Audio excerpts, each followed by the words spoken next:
আমার আজকে বড় ভালো লাগছে, কারণ যিনি আমার আগে তাকরীর করেছেন ওনার নাম মাহমুদ হাসান, যিনি সঞ্চালনায় আছেন ওনার নাম মাহাদি হাসান, আর আমি যিনি মাহফিল করছি ওনার নাম সৈয়দ হাসান। দেখলাম আগেও হাসান, মাঝখানেও হাসান, নিচেও হাসান, যেন পুরা পুষ্টার হাসানে ভরে গেছে। আলহামদুলিল্লাহ।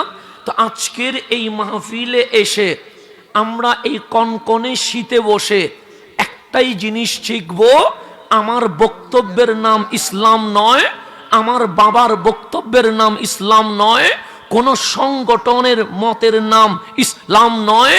আল্লাহ বলে ইন্না দীনা ইনদাল্লাহিল ইসলাম, এই ইসলাম মানুষের বানানো নয়, এই ইসলাম আমি আল্লাহ আমার বান্দার জন্য মনোনীত করে দিয়েছি। এখন আসেন, ইসলাম বলতে কি? ইসলাম কোনো নতুন ধর্ম নয়, ইসলাম কোনো আবিষ্কৃত ধর্মের নাম নয়। বাবা আদম এসেছে, ওনার ধর্মের নাম ইসলাম। শীষ আলাইহিস সালাম এসেছে, ওনার ধর্মের নাম ইসলাম। নূহ আলাইহিস সালাম এসেছে, ওনার ধর্মের নাম ইসলাম। খলিলুল্লাহ এসেছে, ওনার ধর্মের নাম ইসলাম। কালিমুল্লাহ এসেছে, ওনার ধর্মের নাম ইসলাম। রুহুল্লাহ এসেছে, ওনার ধর্মের নাম ইসলাম। সকল নবী রসুল ইসলাম নিয়ে এসেছে। আমার নবী এসে নতুন কোন ধর্ম দেয় নাই, এটার নামও ইসলাম।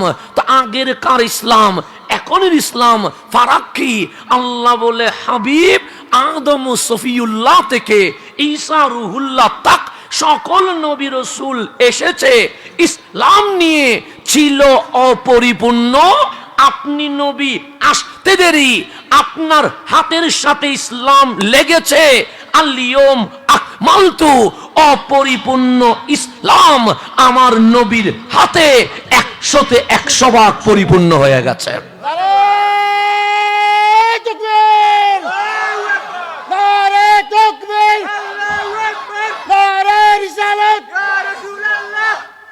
আসেন গভীর মনোযোগ। আল্লাহ বলছে আল-ইয়ুম আকমালতু, আপনি নবীর হাতে ইসলাম কমপ্লিট হয়ে গেছে, ইসলাম পরিপূর্ণ হয়ে গেছে। এমন সময়ে বসেছি ইসলাম অপরিপূর্ণ নয়, ইসলাম পরিপূর্ণ। এমন সময়ে মাহফিল করছি, আল্লাহ বলে কোরআন দেখতে হয়তোবা 600 পৃষ্ঠা হবে, কিন্তু তিবিয়ানাল লিকুল্লি শাই, এমন কোনো বিষয় নাই যেটা আল কোরআনে নাই। সমস্ত বিষয় আমি আল্লাহ 100% বিস্তারিত বর্ণনা করে দিয়েছি। এই 1500 বছর পরে এসে সমস্যার সমাধান আল কোরআনে আছে না নাই? আছে। কোরআনে নাই এমন কোন সমাধান নাই। তাহলে আমরা এসে গেছি যেই সময়টার নাম ফিতনার, এমন সময় এসে গেছি যেই সময়ের নাম জুলুমের সময়, এমন সময়ে এসে গেছি যেই সময়ের নাম অন্যায়ের সময়। আপনারা মিডিয়াতে দেখতে পাচ্ছেন বাবার হাতে ছেলে খুন হয়ে গেছে, মায়ের হাতে সন্তান খুন হয়ে গেছে, সন্তানের হাতে ছেলে খুন হয়ে গেছে। আমার ভাই যিনি সুরের প্রভাব ইসলামী সাংস্কৃতিক একাডেমির, যিনি আমাদেরকে নশীদ শুনিয়েছে, উনি বলছেন স্বপ্ন দেখেছিলাম শান্তি হবে, কিন্তু শান্তির জায়গায় শান্তি পাই নাই, বরং অশান্তি আরো বেড়ে গেছে। তো ওনার যেটা কাব্যের মাঝে উনি যেটা উপস্থাপন করেছে, আমাদের স্বপ্ন ছিল শান্তি হবে, কিন্তু এখন দেখি ছেলের হাতে বাবা খুন হয়ে যায়, বাবার হাতে সন্তান খুন হয়ে যায়। পরকীয়ার কারণে মা তার সন্তানকে ইলেকট্রনিক শর্ট দিয়ে মেরে ফেলে। যার এই সময়ে এসে বাবার হাতে ছেলে নিরাপদ নয়, ছেলের হাতে মা নিরাপদ নয়। আমি আপনি বলার সুযোগ নাই আমরা নিরাপদ, যেখানে বাবার হাতে সন্তান নিরাপদ থাকতে পারে না, সন্তানের হাতে বাবা মা নিরাপদ থাকতে পারে না, ওই সমাজে আমরা কখনো নিরাপদ থাকতে।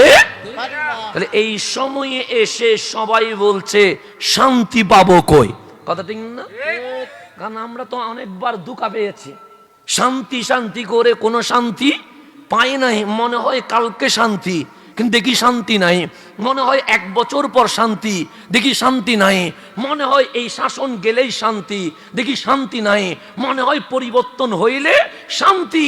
আমরা দেখি বোতলের নাম পরিবর্তন হয়, কিন্তু ভেতরের জিনিস পরিবর্তন হয় না। কথা দেখিনি? আমরা দেখি বোতলের নামটা চেঞ্জ হয়ে যায়, কিন্তু বোতলের ভেতরের জিনিস কি হয় না? চেঞ্জ হয় না।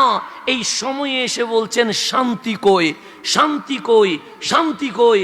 তা আমি যখন তারাসং নওগাঁও বাইতুল আমান জামে মসজিদে বসছি, মাওলা শান্তি কই, শান্তি কোথায় পাওয়া যাবে, এই শান্তি খুঁজবো কোথায়?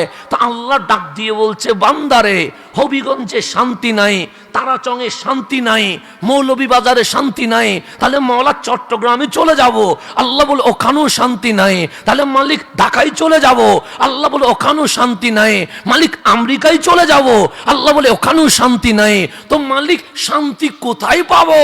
আল্লাহ বলে শান্তি জমিনে নয়, হুয়াল্লাযী আনজালাস সাকিনা, আমি আল্লাহ যেইভাবে কোরআন নাজিল করেছি সেইভাবে এই পৃথিবীতে শান্তি নাজিল করে থাকে।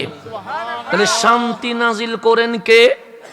আল্লাহ। সেজন্য আপনি বলছেন এই শাসন শেষ হইলে মনে হয় শান্তি আসবে, এই মাস চলে গেলে মনে হয় শান্তি আসবে, এক বছর চলে গেলে মনে হয় শান্তি আসবে, কিন্তু শান্তির দেখা মিলে না। কেন? আল্লাহ বলে শান্তি তো বাংলোতে পাওয়া যায় না, শান্তি তো ফ্যাক্টরিতে পাওয়া যায় না, শান্তি তো কোনো রাস্তায় পাওয়া যায় না, শান্তি তো কোনো এলাকায় পাওয়া যায় না। তা আল্লাহ বলে হুয়াল্লাযী আনজালাস সাকিনা, আমি আল্লাহ শান্তি নাজিল করি। মালিক তুমি যখন বৃষ্টি নাজিল করো, যখন বৃষ্টি বর্ষণ করো, তখন জমিনেও বৃষ্টি পড়ে, টিনের উপরও বৃষ্টি পড়ে, ছাদের উপরও বৃষ্টি পড়ে, ভালো জায়গায়ও বৃষ্টি পড়ে, ডাস্টবিনেও বৃষ্টির পানি পড়ে কি পড়ে না? পরে আল্লাহ কি বলেছে যে এখানে বৃষ্টি পড়বে, আর ওইটা পৌঁছা জায়গা সেখানে বৃষ্টি পড়া যাবে। এরকম কি আল্লাহর কোনো সিস্টেম আছে? নাই। ডাস্টবিনও বৃষ্টি পড়ে, শুকনো জায়গাও বৃষ্টি পড়ে। তা আপনি মালিকরে জিজ্ঞেস করেন, মালিক শান্তি যখন নাজিল করেন তো শান্তি কি পাহাড়ে পড়ে? আল্লাহ বলে না। জমিনে পড়ে? আল্লাহ বলে না। বিল্ডিং এ পড়ে? আল্লাহ বলে না। টিনের ছাদে পড়ে? আল্লাহ বলে না। তো মালিক শান্তি কোথায় নাজিল হয়? আল্লাহ বলে আমেরিকার প্রেসিডেন্টের বুকে শান্তি নাজিল হয় না, ইউরোপের রাষ্ট্রপতির বুকে শান্তি নাজিল হয় না, চাইনা, জাপান, হিন্দুস্তানে শান্তি নাজিল হয় না। ফি কুলুবিল মুমিনিন, যার কলবে ঈমান আছে আমি আল্লাহ তার কলবে শান্তি নাজিল করে থাকে। তাহলে ঈমান থাকলে শান্তি, ঈমান না থাকলে শান্তি নাই। এখন শান্তি নাজিল হইলে রেজাল্ট কি হবে? মালিক কোটিপতি হয়ে যাব? আল্লাহ বলে না। ফ্যাক্টরি কি 12টা হয়ে যাবে? আল্লাহ বলে না। শিল্পপতি হয়ে যাব? আল্লাহ বলে না। মন্ত্রী হয়ে যাব? আল্লাহ বলে না। তো মালিক শান্তি যে নাজিল হইছে বুঝবো কেমনে? আল্লাহ বলে লিয়াস দাদু ঈমানাম মা ঈমানিহিম, আগে ঈমানের পাওয়ার যতটুকু ছিল শান্তি নাজিল হওয়ার পর ঈমানের পাওয়ার আরো কোটি গুণ বেড়ে যাবে। তাহলে বুকে ঈমান থাকলে শান্তি, বুকে ঈমান না থাকলে শান্তি নাই। আমার কথা বোঝা যায়? আমি চট্টগ্রামের মানুষ, আপনাদের সাথে আমার মিল আছে, আবার অনেক মিল আছে। কেন? বাংলা ভাষা নাকি আহত হয়েছে আপনাদের এখানে আসি, সিলেটে আসি, আর মারা গেছে নাকি সিটাঙ্গে যাইয়া। সুতরাং আমরা মিল আছি। কেউ বাংলা ভাষারে মারি রক্তাক্ত করে দিছেন, আর কেউ বাংলা ভাষারে সিবে ধরি মারি ফেলছেন। তো দুই দলে একসাথে আসি, কথা ঠিক না? আপনাদের ভাষাও কেউ অনুবাদ করতে পারে না, আমার ভাষাও কেউ অনুবাদ করতে পারে না, কিন্তু গভীর মিল আছে। একটা শাহ জালাল 360 আউলিয়ার জমিন, আর একটা 12 আউলিয়ার জমিন। এদিক দিয়ে আমরা মিল আছি কি নাই? আছি। দূরে হওয়ার কারণে, হয়তোবা যোগাযোগ বিচ্ছিন্ন হওয়ার কারণে একটু ভুল বোঝাবুঝি হয়েছে, কিন্তু না, ফুলতলির জমিন যেমন আহলে সুন্নাত ওয়াল জামাত, চট্টগ্রামের জমিনও আহলে সুন্নাত ওয়াল জামাত। এই দুই জমিন এক হয়ে বলতে হবে, বন্ডামি এক জিনিস, সুন্নিয়ত আরেক জিনিস। আউল বাউলের সাথে সুন্নিয়তের কোনো সম্পর্ক নাই।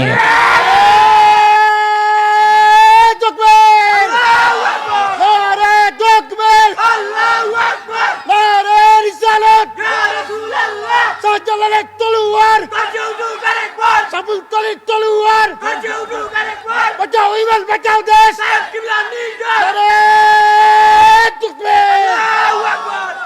আমরা একটু যোগাযোগ বিচ্ছিন্ন দূরে হওয়ার কারণে একটু ভুল বুঝাবুঝি রয়ে গেছে।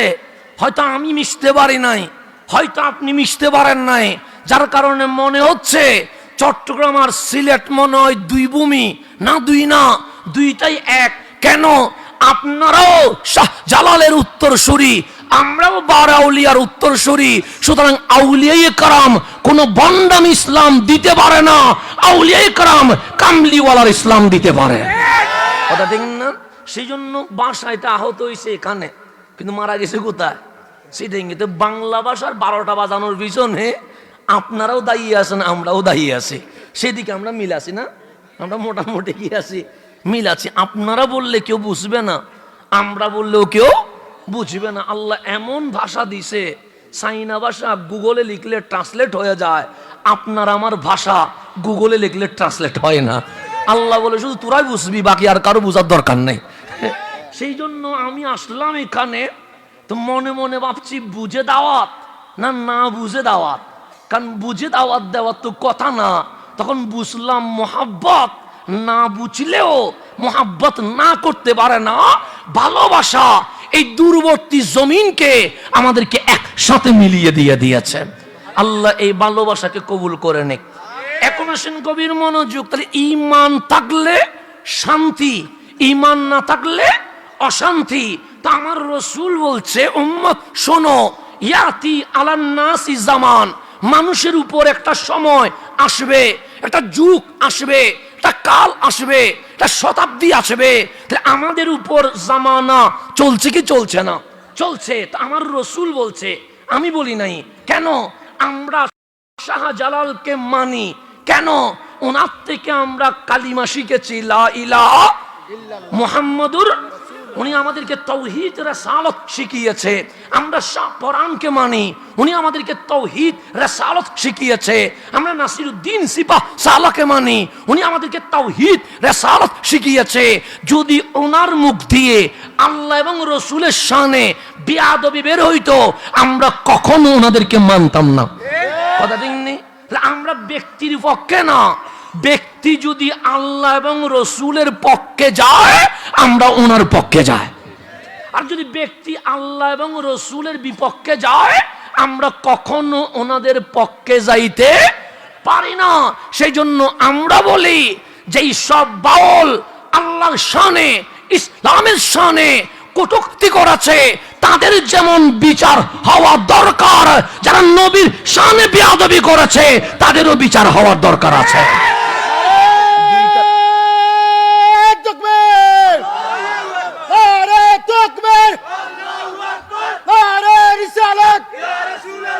বিশ্ব নবীর দুশমনেরা, মিলাদুন নবীর দুশমনেরা, নূর নবীর দুশমনেরা, তাহলে এখন আসেন, আমরা সব অন্যায়কে অন্যায় বলবো, সব ন্যায়কে ন্যায় বলবো। আমরা ব্যক্তি কানা হলে হবে না, দল কানা হলে হবে না, আমাদেরকে আল্লাহ এবং রসুল ওয়ালা হইতে হবে। এর বাহিরে যাওয়ার কোনো সুযোগ নাই। তা আমার রসুল বলছে, ইয়াতি আলান নাসি জামান, মানুষের উপর একটা সময় আসবে। কোন সময়? মানুষ ইয়াজতামিউনান নাস, মানুষ সবাই একত্রিত হবে। তো সবাই এক হয়ে সিনেমায় যাবে? আমার নবী বলে না। জেনায় যাবে? আমার নবী বলে না। মাদকে যাবে? আমার নবী বলে না। তো ইয়া রাসূলুল্লাহ, সবাই এক হইয়া কই যাবে? সেই ইউসাল্লুনা ফিল মাসাজিদ, সবাই গিয়ে মসজিদে নামাজ পড়বে। কোথায় নামাজ পড়বে? নামাজ পড়া ভালো না খারাপ? ভালো। এটা চেয়ে কোনো ভালো আমল হইতে পান। এই মাহফিল নফল, এটা কি নফল। আর এশারের নামাজ যেটা হয়েছে এটা কি ফরজ। এই ফরজ 4 রাকাত না, 1 রাকাত ফরজ যদি এক পাল্লাই দে, এরকম হাজার মাহফিল যদি আরেক পাল্লাই দে, এশারের 1 রাকাত ফরজ কোটি গুণ দামি হয়ে গেছে। কথা দিননি?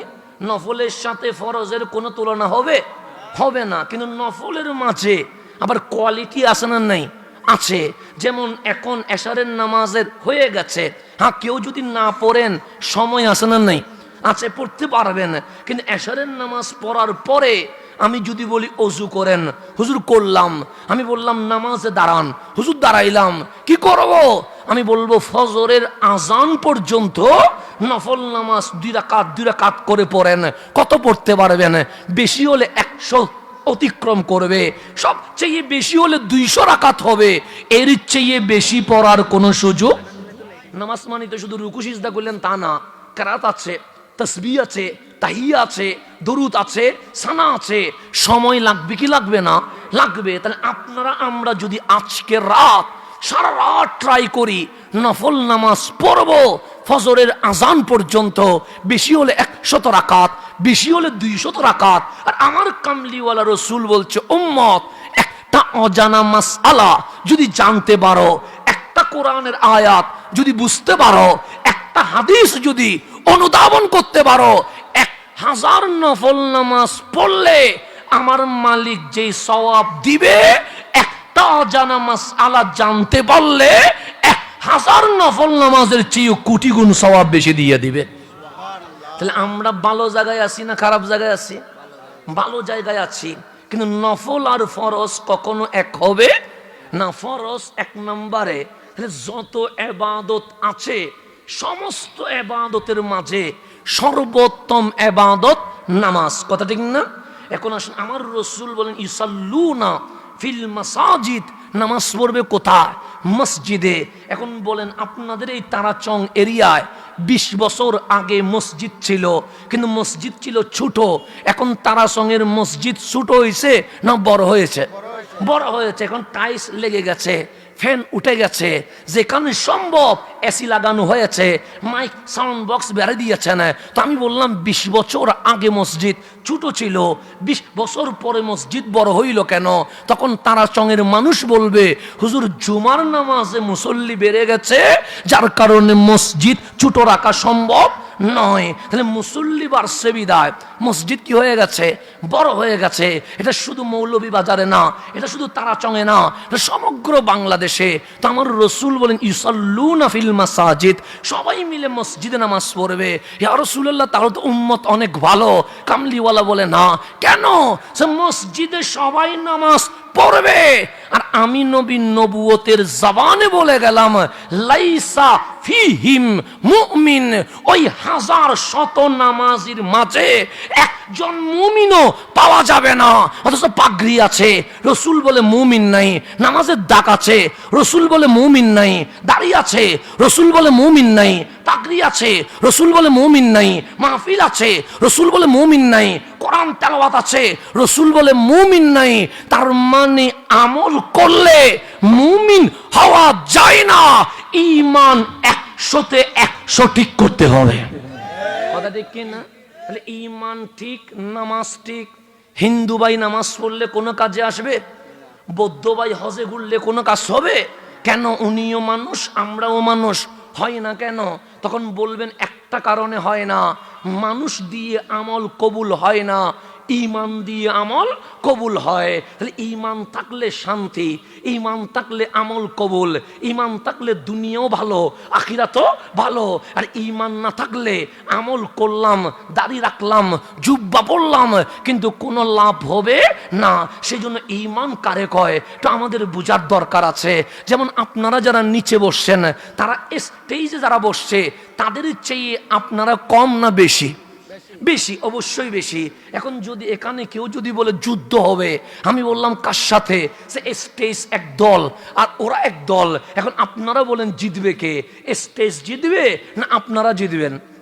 আপনারা। কেন? আপনার মানুষ বেশি, দৌড় দিলে আমাদেরকে আর খুঁজি পাওয়া যাবে না। কারণ মানুষ যেদিকে বেশি, বিজয় সেদিকে বেশি।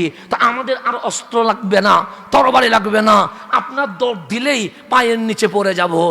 মানুষ যেদিকে বেশি, বিজয় সেদিকে বেশি। এটাই তো মানুষ বলে।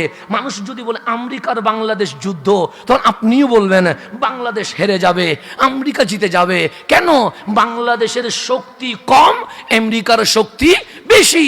আর আমার রাসূল যখন মদিনায় আসলেন, হঠাৎ নিউজ এসে গেছে আবু জেহেলের নেতৃত্বে 1000 সৈন্য রওনা হয়েছে। কেন? মুসলমানকে শহীদ করবে। আমার নবী যখন সিআইডির নিউজ পেয়ে গেছে, মসজিদে নববীতে ডাকলেন, আনসার ও মুহাজির এসো। সবাই বসলেন। রহমতুল্লিল আলামিন বললেন, নিউজ এসে গেছে মক্কার 1000 মানুষ রওনা হয়েছে যুদ্ধ করার জন্য। যদি মদিনায় ঢুকে যায়, বাচ্চা মারবে, নারীর উপরে ইজ্জত লুণ্ঠন করবে, বৃদ্ধ যারা আছে তাদের উপরে হামলা করবে। আমি নবী মদিনায় এসেছি মদিনাবাসীকে বিপদে রাখার জন্য নয়, আমি নবী এসেছি জাহান্নামীকে জান্নাতি বানানোর জন্য। এখন হে আমার সাহাবী, যদি আবু জেহেলের বাহিনী ঢুকে যায়, তাহলে মুরব্বী যারা বয়স্ক তাদের উপর হামলা হবে, বাচ্চাদের উপর হামলা হবে, নারীর ইজ্জত লুণ্ঠন হবে। আমি নবী এটা সহ্য করতে পারবো না। তখন সাহাবায়ে কেরাম বলেন, কি করবেন? আমার নবী বলেন, আমি মদিনার বাউন্ডারি থেকে বের হয়ে যাব।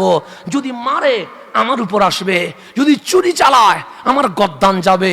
এরপরেও মদিনার মানুষের জান মাল ইজ্জত আমি নবী লুণ্ঠন হইতে দিব না। সবাই বললেন, নবী গো কি করবেন? আমার নবী বলে, আমি মদিনা থেকে 80 মাইল দূরে বদরে চলে যাব, যা হবে বদর হবে, তোমরা কি কেউ যাবা? তখন ওই মসজিদে নববীতে আনসার মুহাজির যেই সমস্ত সাহাবী 313 জন, সবাই হাত তুলে বলছেন, আমরা নবীকে একলা দিব না।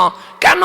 আমরা মুসা আলাইহিস ইসলামের উম্মত না যে বলবো মুসা আপনি আর আল্লাহ যুদ্ধে যান, আমরা যাব না। আমরা হাবিবুল্লাহর উম্মত, নবীজির কিছু হওয়ার আগে আমরা হাসতে হাসতে নিজের জান কুরবান করে দিতে রাজি আছে। আমার নবী খুশি হয়ে গেলেন, ডাক দিয়ে বললেন, সাহাবী আমার রেডি হয়ে যাও। সাহাবী রেডি হয়ে গেলেন। আমার রসুল গনিয়া দেখে 313 জন, 313 জন নিয়া ঘোড়ার উপর উঠে, কচ্ছরের উপর উঠে, উঠের উপর উঠে রওনা হয়ে গেছে কোথায়? বদরে। ওই ঘোড়াগুলো কেমন? আমরা বলি আল্লাহর কসম, আপনি বলেন আল্লাহর ইজ্জতের কসম। বলি কি বলি না? বলি। আমরা মিথ্যা বললে, উনি যদি বলে হুজুর বিশ্বাস হয় না, তখন আমি কি বলবো? আপনার কসম বলবো না, আমার বাবার কসম বলবো না, আমি বলবো আল্লাহর কসম। এইভাবে ঘটনাটা ঘটেছে। কসম করি নাই, বিশ্বাস করে নাই, কসম করেছি, বিশ্বাস করতে দেরি করে নাই। আর আমার নবী যখন ঘোড়ার উপর উঠে গেছে, বদরের 313 জন সাহাবী যখন সাওয়ারির উপর উঠে গেছে, ঘোড়া যখন চলছে, আল্লাহ বলছেন ওয়াল আদিয়াতি দাবাহা, ওই সমস্ত ঘোড়ার কসম যেই ঘোড়া আমার নবীকে, আমার নবীর সাহাবীকে নিয়ে আল্লাহর দ্বীন কায়েমের জন্য মদিনা থেকে বদরের দিকে রওনা হয়ে গেছে। ঘোড়া এত দামি, আল্লাহ নিজে ঘোড়ার কি করতেছে? কসম করতেছে। ওয়াল আদিয়াতি দাবাহা, আসানা নাই কোরআনে? ওয়াল আদিয়াতি দাবাহা মানে কি? এমন ঘোড়া যে ঘোড়া দৌড়ার সময় নিঃশ্বাসে আওয়াজ বের হচ্ছে, ওই ঘোড়ার কসম। ঘোড়াগুলো কোন গোলা? যেগুলো আমার নবীরে নিয়া মদিনা থেকে বদরে, মদিনা থেকে উহুদে, মদিনা থেকে হুনাইনে, মদিনা থেকে খন্দকে, আল্লাহ বলে ঘোড়া অবুঝ প্রাণী হওয়ার পরেও আল্লাহর জন্য, কোরআনের জন্য, নবীর জন্য জিহাদের ময়দানে নেমে গেছে। আর তুমি আশরাফুল মাখলুকাত হওয়ার পরেও এখনো মসজিদে আসতে পারো নাই। এটা ঘোষণা কার? আল্লাহর। আল্লাহ ঘোড়া রওনা হয়েছে যুদ্ধের ময়দানে, আর তুমি এখনো মসজিদে আসতে পারো নাই। তুমি এখনো আল্লাহু আকবার বলতে পারো নাই, তুমি এখনো মাহফিলে আসতে পারো নাই। আল্লাহ এটা আফসোস করে বলছে। এখন আসেন গভীর মনোযোগ।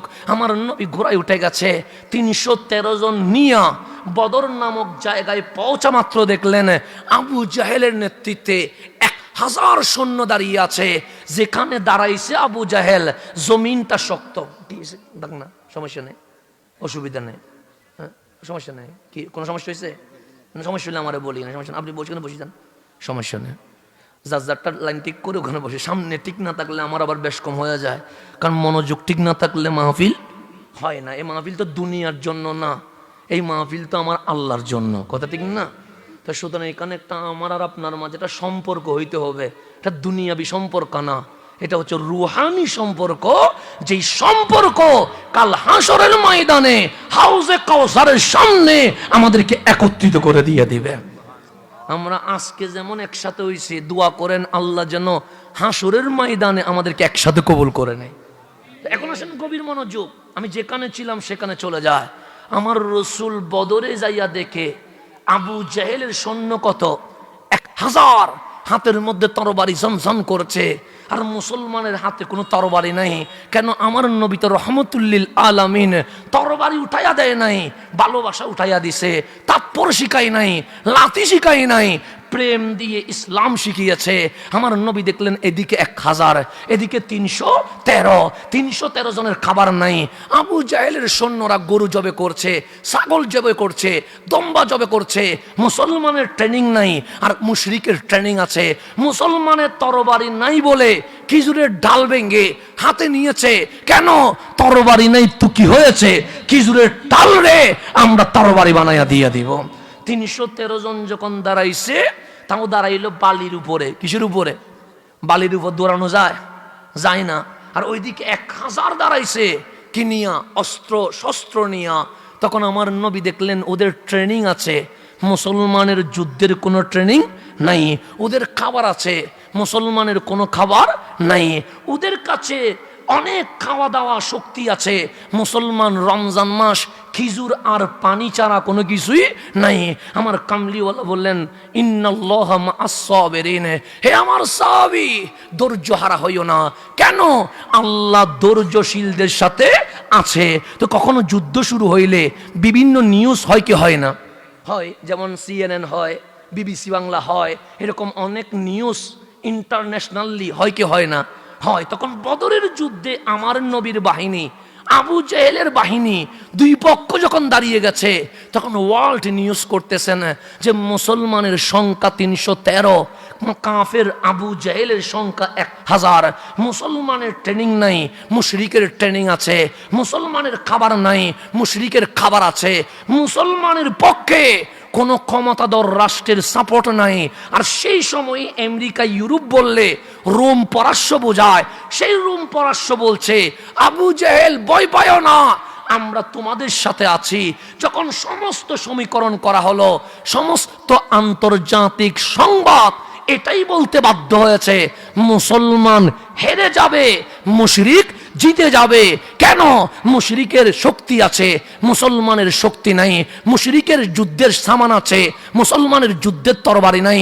মুশরিকের রোম পরাশের সাপোর্ট আছে, মুসলমানের কোনো সাপোর্ট নাই। ইন্টারন্যাশনালি যখন নিউজ হয়ে গেছে, সাহাবায়ে কেরামের চোখ দিয়ে পানি বের হয়ে গেছে। আমার নবী দেখলেন আবু বকর কাঁদছে, আমার নবী দেখলেন ওমর, ওসমান ও আলী কাঁদছে, আমার নবী দেখলেন আনসার ও মুহাজির রাদিয়াল্লাহু তাআলা আনহুম কাঁদছে। আমার নবী বললেন যুদ্ধের ময়দানে কাঁদে না, যুদ্ধের ময়দানে চোখ থাকবে ভর, আওয়াজ থাকবে হুঙ্কারের মতো, এমন ভাবে দাঁড়াও যেন মুশরিক দেখে ভয় পেয়ে যায়। সাহাবায়ে কেরাম বললেন নবী গো, আমরা স্টিল ছিলাম, আপনি কি জানেন না আন্তর্জাতিক নিউজ হয়ে গেছে? আমার কামলিওয়ালা বলে কি নিউজ হয়েছে? আমরা মুসলমান হেরে যাব, মুশরিক জিতে যাবে। আমার নবী বললেন কেন? সে ওরা 1000, আমরা 313, ওদের অস্ত্র আছে, আমাদের কোনো অস্ত্র নাই। ওদের রোম পরাশের সাপোর্ট আছে, আমাদের কোনো সাপোর্ট নাই। তো আমরা যদি হেরে যাই কি হবে জানেন? আমার নবী বলে কি হবে? আপনি নবী শহীদ হয়ে যাবেন। আপনি যদি শহীদ হন, কোরআন থাকবে না, কোরআন যদি না থাকে কালিমা থাকবে না, কালিমা যদি না থাকে আল্লাহর জিকির থাকবে না। আমার নবীর চোখ দিয়ে পানি বের হয়ে গেছে। আল্লাহ ডাকলেন হাবিব। সাহাবায়ে কেরাম কাঁদছিল, আমি আল্লাহ কিছুই বলি নাই, কিন্তু মুসলমানের সেনাপতি রহমতুল্লিল আলামিন আপনি কাঁদছেন। আরে যদি ইমাম কাঁদে তাহলে তো আবু জাহেল শক্তি পাবে, আবু লাহাবের বাহিনী শক্তি পাবে, উতবা সাইবা জেগে উঠবে। আমার রসুল বলেন মওলা আমি এতক্ষণ কাঁদি নাই, কিন্তু যখন আন্তর্জাতিক নিউজ এসেছে, আল্লাহ বলে কি এসেছে? ওরা বলছে মুসলমান হেরে যাবে, মুশরিক জিতে যাবে। মুশরিক যদি জিতে যায় কোরআনও থাকবে না, রসুলও থাকবে না, আল্লাহর জিকিরও থাকবে না। আল্লাহ বলে মুসলমান হারবে কেন? আমার নবী বলে মওলা আপনি জানেন না আমাদের অস্ত্র নাই, খাবার নাই, কোন দেশের সাপোর্ট নাই। আল্লাহ বলে হাবিব আপনি কাঁদিয়েন না, আমি আল্লাহ বলছি আন্তর্জাতিক নিউজ হয়েছে, কিন্তু আমি মওলা এখনো কোনো নিউজ করি নাই। এই বদরের সম্পর্কে আমি আল্লাহ নিজেই নিউজ করে দিব।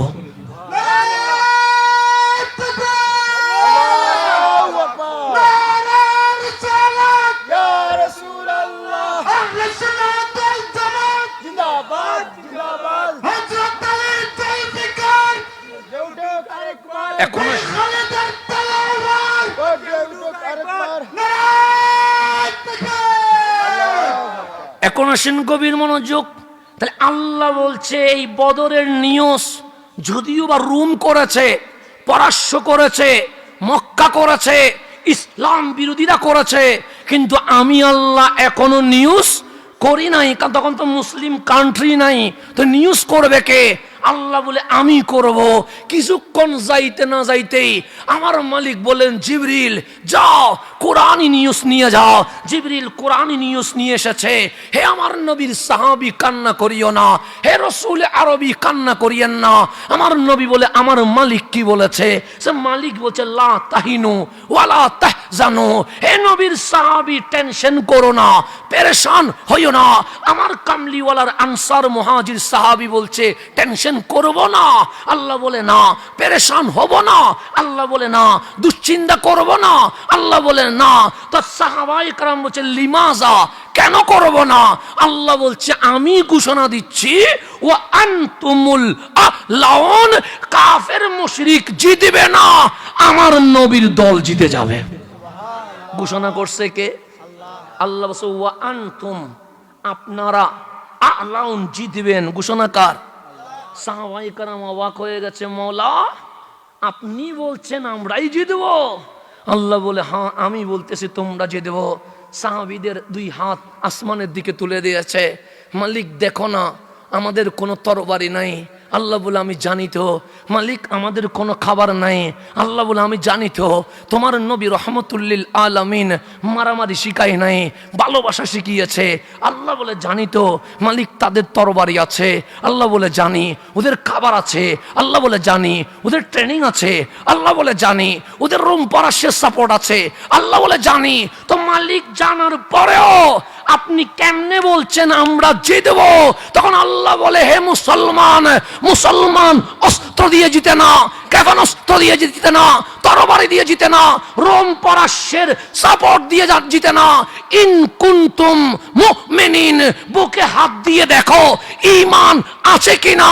যদি ঈমান নিয়ে যুদ্ধের ময়দানে মুসলমান নামতে পারে, নামার দায়িত্ব মুসলমানের, জিতানোর দায়িত্ব আমি আল্লাহ নিজেই নিয়ে নিয়েছি। তাহলে ঈমান থাকলে মুসলমান জিতে কি জিতে না? তাহলে আজকে ফিলিস্তিনে আমি মার খাই কেন? চাইনাতে আমি মার খাই কেন? ইয়ামানে আমি মার খাই কেন? সিরিয়ায় আমারে মারে কেন? ইরাকে আমার সম্মান হানি হয় কেন? তাহলে বুঝতে হবে নামে মুসলমান আছে, কাজে মুসলমান নাই। এখন আমাদেরকে নামে মুসলিম হইলে হবে না, কাজে মুসলিম হওয়ার দরকার আছে না নাই? আছে। এখন গভীর মনোযোগ। এই যে মাহফিল হচ্ছে, আমি অনেকক্ষণ তাকরির করলাম, চিল্লাইলাম, আসতে বললাম, এত কিছু করলাম, আপনি কি দেখলেন কোন অমুসলিম এসে কি মুসলমান হয়েছে? হয় নাই। অথচ এতক্ষণ চিল্লাইছে। দেখেন শীত পড়ছে, কুয়াশার পানিতে আপনি ভিজে যাচ্ছেন, কিন্তু আমি ঘেমে গেছি চিল্লানির কারণে। আমি চিল্লাইলাম, কই কোনো মুসলিম এসে বলে নাই হুজুর কালিমা পড়ান মুসলমান হয়ে যাব। আমরা কত জায়গায় গেলাম, 2 ঘন্টা মাহফিল করলাম, কই কোনো অমুসলিম এসে আমারে বলে নাই কালিমা পড়ান। কিন্তু আমার শাহজালাল এসেছে, ওনার বাসা একরকম, আমার কথা আরেক রকম। আমি বললে শাহজালাল বুঝে না, শাহজালাল বললে আমি বুঝি না। উনি তো 2 ঘন্টা চিল্লাই নাই, কিন্তু দলে দলে মানুষ যায়া বলছে কালিমা পড়ান, কালিমা পড়ান। শাহজালাল আপনার কি আছে? শাহজালাল বলবে আমার বুকে ঈমান আছে। আমার বুকে ঈমান আছে বলে আমার চিল্লাইতে হয় নাই, আমাকে মানুষকে ডেকে ডেকে বুঝাইতে হয় নাই। আমার বুকে মদিনার নূর আছে বলে আমাকে ইসলাম কায়েমের জন্য রাস্তায় রাস্তায় চিৎকার করতে হয় নাই। আমার চেহারা দেখেছে মানুষ, ইসলামের নূরে পাগল হইয়া অটোমেটিক কালিমা পড়া শুরু করে দিয়েছে। তাহলে আমাদেরকে মুমিন হওয়ার দরকার আছে না নাই? আছে। এখন আসেন, মাহফিল আমার করলে হবে না, মাহফিল করতে হবে কার? আল্লাহর। কেন? আল্লাহ যে মাহফিল করেছে এটা দামি। আমার বাবার কাহিনী বললে কোনো সওয়াব হবে না, আমার নানার বাড়ির কিচ্ছা বললে কোনো সওয়াব হবে না, কিন্তু কোরআনের একটা আয়াত যদি বুঝতে পারি এটা আমাদের জন্য নাজাতের ওয়াসিলা হয়ে যাবে। কথা ঠিক কিনা? আল্লাহ আমাদেরকে মাহফিল করছে। আপনি যখন কোরআন খুলবেন তখন দেখবেন আল্লাহ কখনো বলে ইয়া আইয়ুহান নাস, ইয়া আইয়ুহান নাস বললে আপনিও আছেন, হিন্দুও আছে, মুশরিকও আছে, ইহুদিও আছে, খ্রিস্টানও আছে, নাস্তিকও আছে। কখনো বলে ইয়া আইয়ুহাল কাফেরুন, কাফেরুন বললে শুধু কাফের আছে, মুসলমান নাই। কখনো বলে মুনাফিকুন, মুনাফিক আছে, মুমিন নাই। কিন্তু আল্লাহ কোরআনে বলছে ইয়া আইয়ুহাল্লাযীনা আমানু, হে ঈমানদার, হে ঈমানদার। যখন ঈমানদার বলেছে আল্লাহ আল্লাহ হইয়া শুধুমাত্র আমাদের সাথে কথা বলা শুরু করে দিয়েছে। আপনি কোরআন মানেন কি মানেন না? কোরআন মানতে গেলে শুধু কোরআন মানলে হবে না, আপনাকে ইনজিল মানতে হবে, আপনাকে জবুর মানতে হবে, আপনাকে তাওরাত মানতে হবে, আপনাকে 100টা সহিফা মানতে হবে কি হবে না? হবে। যদিও বা যেগুলো বিকৃত হয়েছে আমরা সেগুলা মানি না। যেমন ইহুদিরা এখন বলছে ওল্ড টেস্টিমেন্ট, সেটা আমরা মানি না। খ্রিস্টান বলছে নিউ টেস্টিমেন্ট, সেটা আমরা মানি না। কিন্তু আল্লাহ যে তাওরাত মুসা আলাইহিস ইসলামকে দিয়েছে, আল্লাহ যে ইনজিল ঈসা আলাইহিস ইসলামকে দিয়েছে, আল্লাহ যে জবুর দাউদ আলাইহিস ইসলামকে দিয়েছে, সেই কিতাব আমরা মানি কি মানি না? মানি। সেই কিতাবের কিছু অংশ বিশেষ এখনো পৃথিবীতে আছে। যদি আপনি মিশরের আলেকজান্দ্রিয়া চলে যান, সেখানে অনেক পুরাতন লাইব্রেরি আছে, সেখানে আপনি অনেক সহিফার অংশ বিশেষ খুঁজে পাবেন। সেগুলো নিয়ে যদি গবেষণা করেন দেখবেন আল্লাহ ডাইরেক্ট মানুষের সাথে কথা বলে নাই। আল্লাহ বলেছেন ইয়া নূ, হে আমার নূ, আমি আপনাকে বলতেছি, আপনি আপনার উম্মতকে বলেন। আল্লাহ বলেছেন ইয়া মুসা, হে মুসা, আমি আল্লাহ আপনাকে বলতেছি, আপনি বনি ইসরাইলকে বলে দেন। আল্লাহ বলেন ইয়া ইব্রাহিম, হে ইব্রাহিম, আমি আল্লাহ আপনাকে বলতেছি, আপনি উম্মতকে বলে দেন। আল্লাহ ডাইরেক্ট কখনো বান্দার সাথে কথা বলে নাই, আল্লাহ নবী রাসূলের মাধ্যমে বান্দাকে দাওয়াত দিয়েছে। যখন আপনি আমি কামলিওয়ালা রসুলের উম্মত হয়ে গেছি, আল্লাহ বলে তোদের বড় ভাগ্য ভালো। আমরা বলি মালিক ডাক্তার হয়েছি তাই, আল্লাহ বলে না। ইঞ্জিনিয়ার হয়েছি তাই, আল্লাহ বলে না। অ্যাডভোকেট হয়েছি তাই, আল্লাহ বলে না। লন্ডনের ভিসা মিলে গেছে তাই, আল্লাহ বলে না। তো মালিক আমার ভাগ্য ভালো কেন? আল্লাহ বলে এই ডাক্তার, ইঞ্জিনিয়ার, অ্যাডভোকেট, বক্তা নিঃশ্বাস বন্ধ হইলে এই পরিচয় আর চলবে। আমি মরে গেলে কেউ কি আমাকে দাওয়াত দিবে? বক্তা হাসানা জারি বললে তখন বলবে হাসান তো লাশ হয়ে গেছে, আমার নাম হয়ে যাবে লাশ, আমার নাম হয়ে যাবে কবরবাসী। সেদিন আপনিও আমার জন্য দোয়া করবেন, মালিক গত বছর আসছিল বক্তাটা, আজকে এই বছর নাই, কবরে চলে গেছে।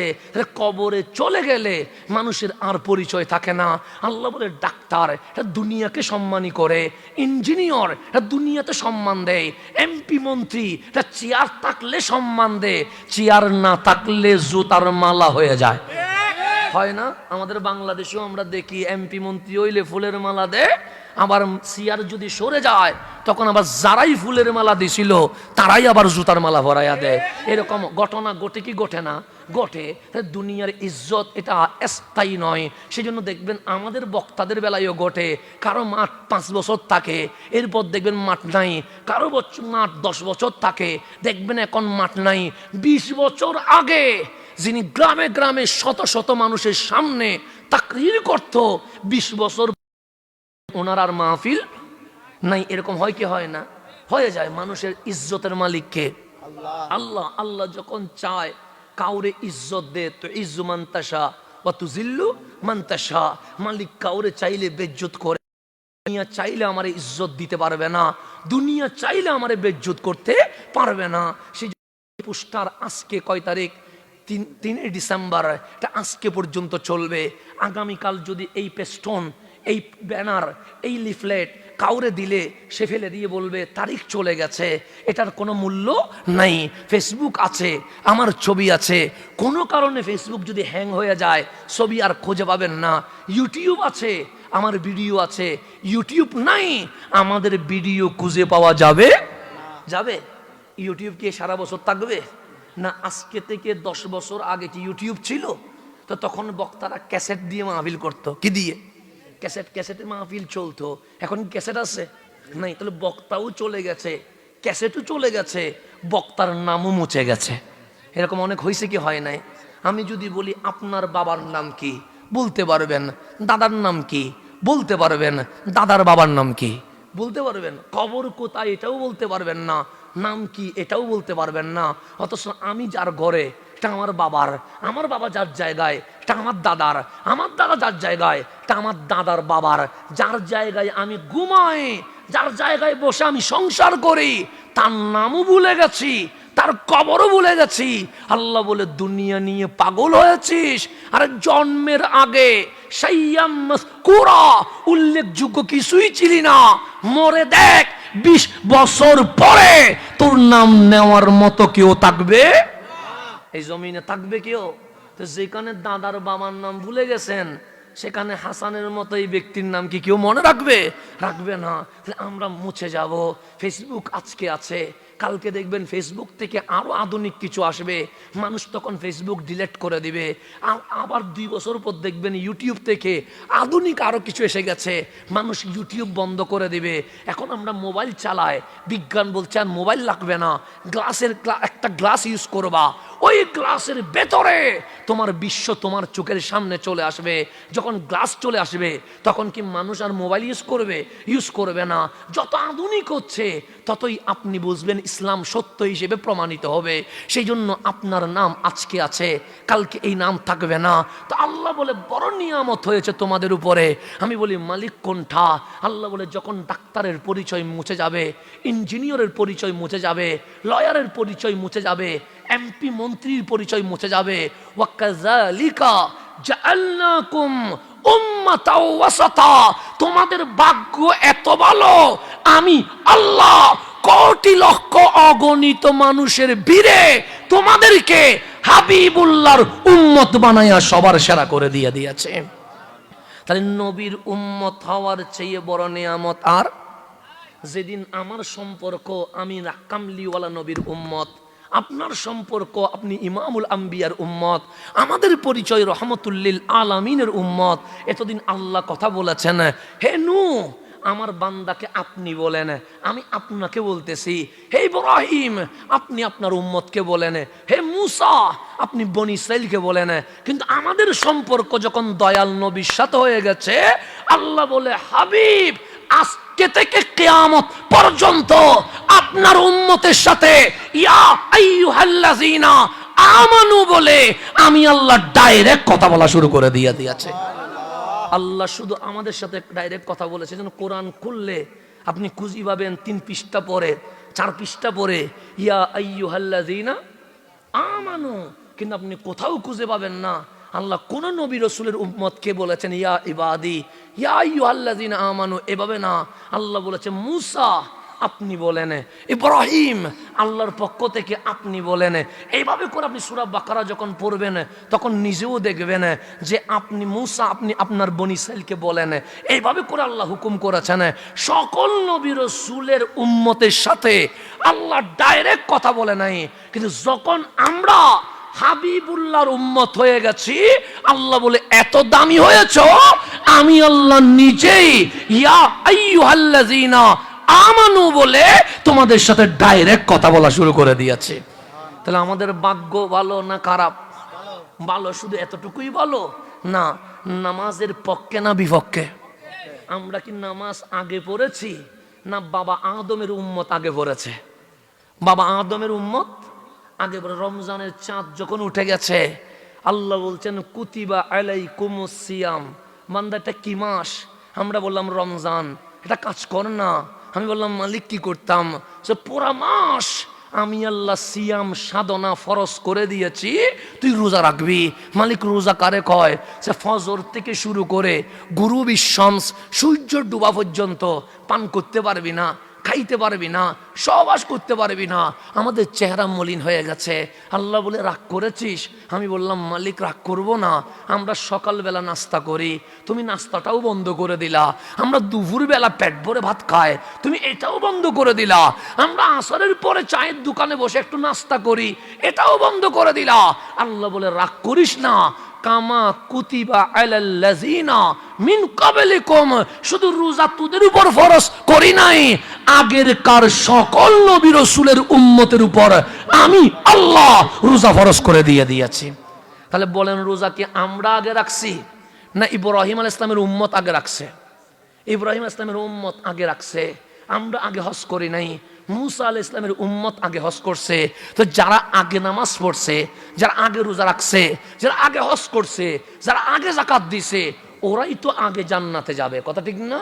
কিন্তু আমার রসুল বলে, উম্মত দুনিয়ায় এসেছো সবার শেষে, নামাজ পড়েছো শেষে, রোজা রেখেছো শেষে, জিকির করেছো শেষে, দরুদ পড়েছো শেষে, কিন্তু আমি নবী বলে যাচ্ছি এসেছো সবার শেষে আর জান্নাতে যাবে সবার আগে। নবীর উম্মত হইয়া লাভ হইছে না ক্ষতি হইছে? আসলাম সবার শেষে, জান্নাতে যাব সবার আগে। সেদিন আমার নবী বলে, টেনশন করিস না, যেদিন কেউ তোমারে চিনবে না সেদিন আমি নবী তোমারে চিনব। আমরা বললাম নবীরে কেমনে চিনবে না? যেমন আমি আজ এই তারাচংয়ের মাহফিলে এসেছি, এখানের কোনো মানুষের সাথে 1 বছর পর যদি আমার দেখা হয়, চিনা কি সম্ভব হবে? হবে না। আবার আমাকে নতুন করে সবগুলো পরিচয় নিতে হবে। তখন আস্তে আস্তে 3 বার 4 বার দেখা হইলে তখন চেনা হবে। কিন্তু নবীর সাথে কি আমাদের দেখা নাই? তো আমার নবী বলে, টেনশন করো না, আমি নবী তোমারে চিনবো। আমরা বললাম নবী গো কেমনে চিনবে না?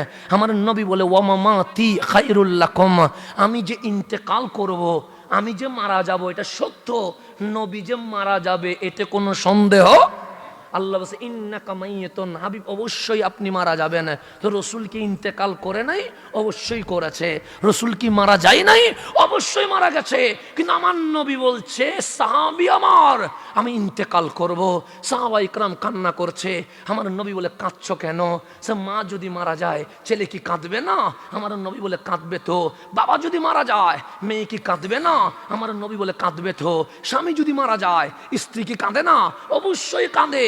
বন্ধু যদি মারা যায় বন্ধু কি কাঁদে না? সে অবশ্যই কাঁদে। তো আপনি নবী তো আমাদের কাছে বন্ধুর চেয়ে, সন্তানের চেয়ে, মা বাবার চেয়ে, জানের চেয়েও বেশি আপন। আমরা কাঁদবো না কেন? আমার নবী বলে, কথা শেষ করি নাই, শেষ করার পর কান্না করতে মন চাইলে কান্দিও।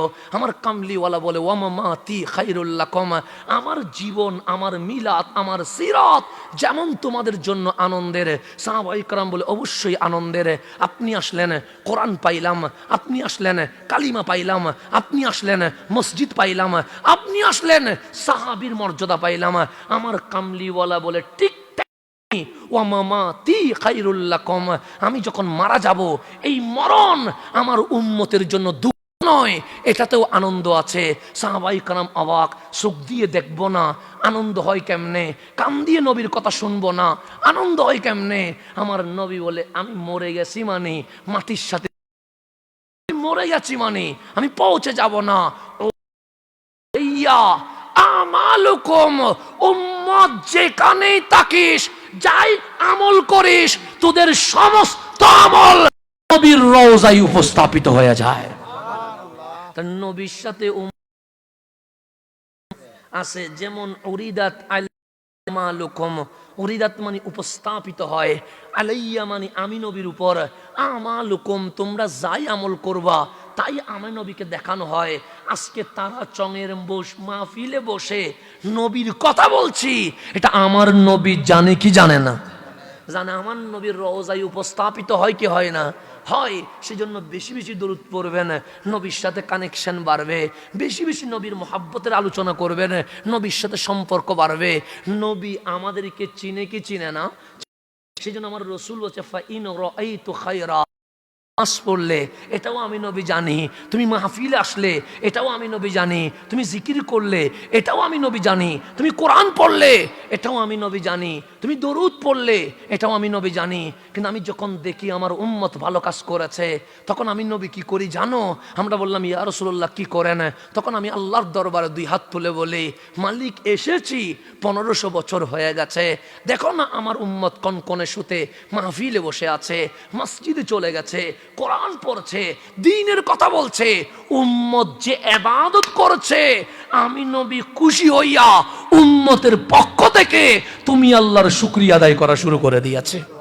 সেটা তো আপনার জন্য বলছে, আমি তো মানুষ ভালো না, সেটা জানেন না বলে স্টেজে তুলছেন, জানলে স্টেজে তুলতেন না।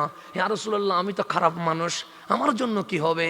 আমার নবী বলে তুইও টেনশন করিস না, ফা ইন রাআইতু শাররা, যখন আমি দেখি তুমি খারাপ কাজ করেছো, আমি নবী সইতে পারি না, আমি সিনেমা দেখার পর বলছি লম্বা হইলে ভালো হইতো, আমি ফুটবল খেলা দেখে বলছি আর একটু খেলাটা জমলে ভালো হইতো, আমি রাস্তার ধারে চায়ের দোকানে আড্ডা দিয়ে বলছি আড্ডাটা আরেকটু লং হইলে ভালো হইতো, সিনেমা দেখে আমরা খুশি হই, নাটক দেখে আমরা খুশি হই, অশ্লীল ভিডিও দেখে আমরা খুশি হই, জোয়ারা। আজকে তো আমরা এমন মুসলমান হয়েছি কবরস্থানের উপরে বসে আমরা জুয়া খেলি। এরকম হচ্ছে না? হচ্ছে না? এই যে গ্রামের কবরস্থান যেটা আছে এটার উপর চাটাইতে বসে আমরা কি খেলি? কাঠ খেলা খেলি, জুয়ার আসর বসাই, তাস খেলা খেলি। আর হযরত উসমান যুন নুরাইন, যাকে আমার কয়েকবার জান্নাতের শুভ সংবাদ দিয়েছে, ওই আমরা মুসলমান কবর নিয়ে ঠিক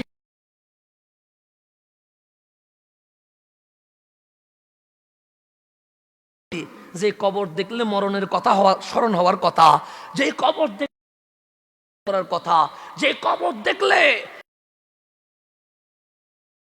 কবর নিয়ে আমরা মস্কারি করতেছি, কি করতেছি? এক সপ্তাহ ধরে বারবার ভূমিকম্প হচ্ছে, হচ্ছে না? কখনো সিলেটে হচ্ছে, কখনো ঢাকায় হচ্ছে, কখনো চট্টগ্রাম হচ্ছে, হচ্ছে না? কিছু টাইম বেশি হচ্ছে, কিছু টাইম কম হচ্ছে। আচ্ছা, ভূমিকম্প দেখলে সেখানে কি তওবা করার কথা না পাপ বেড়ে যাওয়ার কথা? কি করার কথা? তওবা করার কথা। আর বরঞ্চ রিপোর্ট বলছে এই ভূমিকম্পের মধ্যে ঝুঁকিপূর্ণ হচ্ছে সিলেট আর চট্টগ্রাম। আমাদের দুইটা জায়গা কি সবচেয়ে রিস্কের মধ্যে আছে। এই সময়ে এসে আমরা কি তওবা করব, মস্কারি করব? কি করব? কিন্তু আশ্চর্য হচ্ছে, আপনি যখন অনলাইনে ঢুকবেন এই ভূমিকম্প নিয়েও এআই নামক একটা কি দিয়া অ্যাপস দিয়া ভূমিকম্পের সাথে মস্কারি শুরু করছে বাঙালি। আমার কাছে আশ্চর্য লাগে, যেই ভূমিকম্প থেকে আমাদের সুখের পানি ফেলার কথা, সেই ভূমিকম্প দিয়ে আমরা এআই দিয়ে কি করছি? মস্কারি করছি, ফান করছি, কিছু ভিউ বাড়ায়া ইনকাম করার ধান্দা করছি। আরে মুসলমানের উচিত ছিল তওবা করে আল্লাহর পথে ফিরে আসা। আর আমরা ভূমিকম্প দেখার পরেও যেন আল্লাহর সাথে ঠাট্টা মস্কারি বাড়িয়ে দিয়েছে।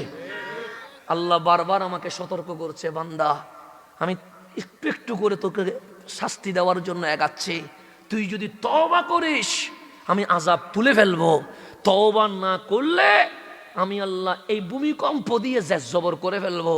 বলেন, ভূমিকম্প মোকাবেলা করার মতো এরকম শক্তি বিশ্বে আছে? কোন ক্ষেপণাস্ত্র দিয়ে ভূমিকম্প মোকাবেলা করবেন? কোন রকেট বোমা দিয়ে ভূমিকম্প আপনি মোকাবেলা করবেন? তা আল্লাহ বলছে, বান্দা ফিরে আয়।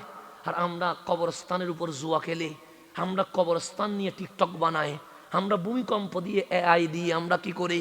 ঠাট্টা মস্কারি করছি। ঈমান কতটুকু নিচে নেমে গেছে ভেবে দেখার দরকার আছে না নাই?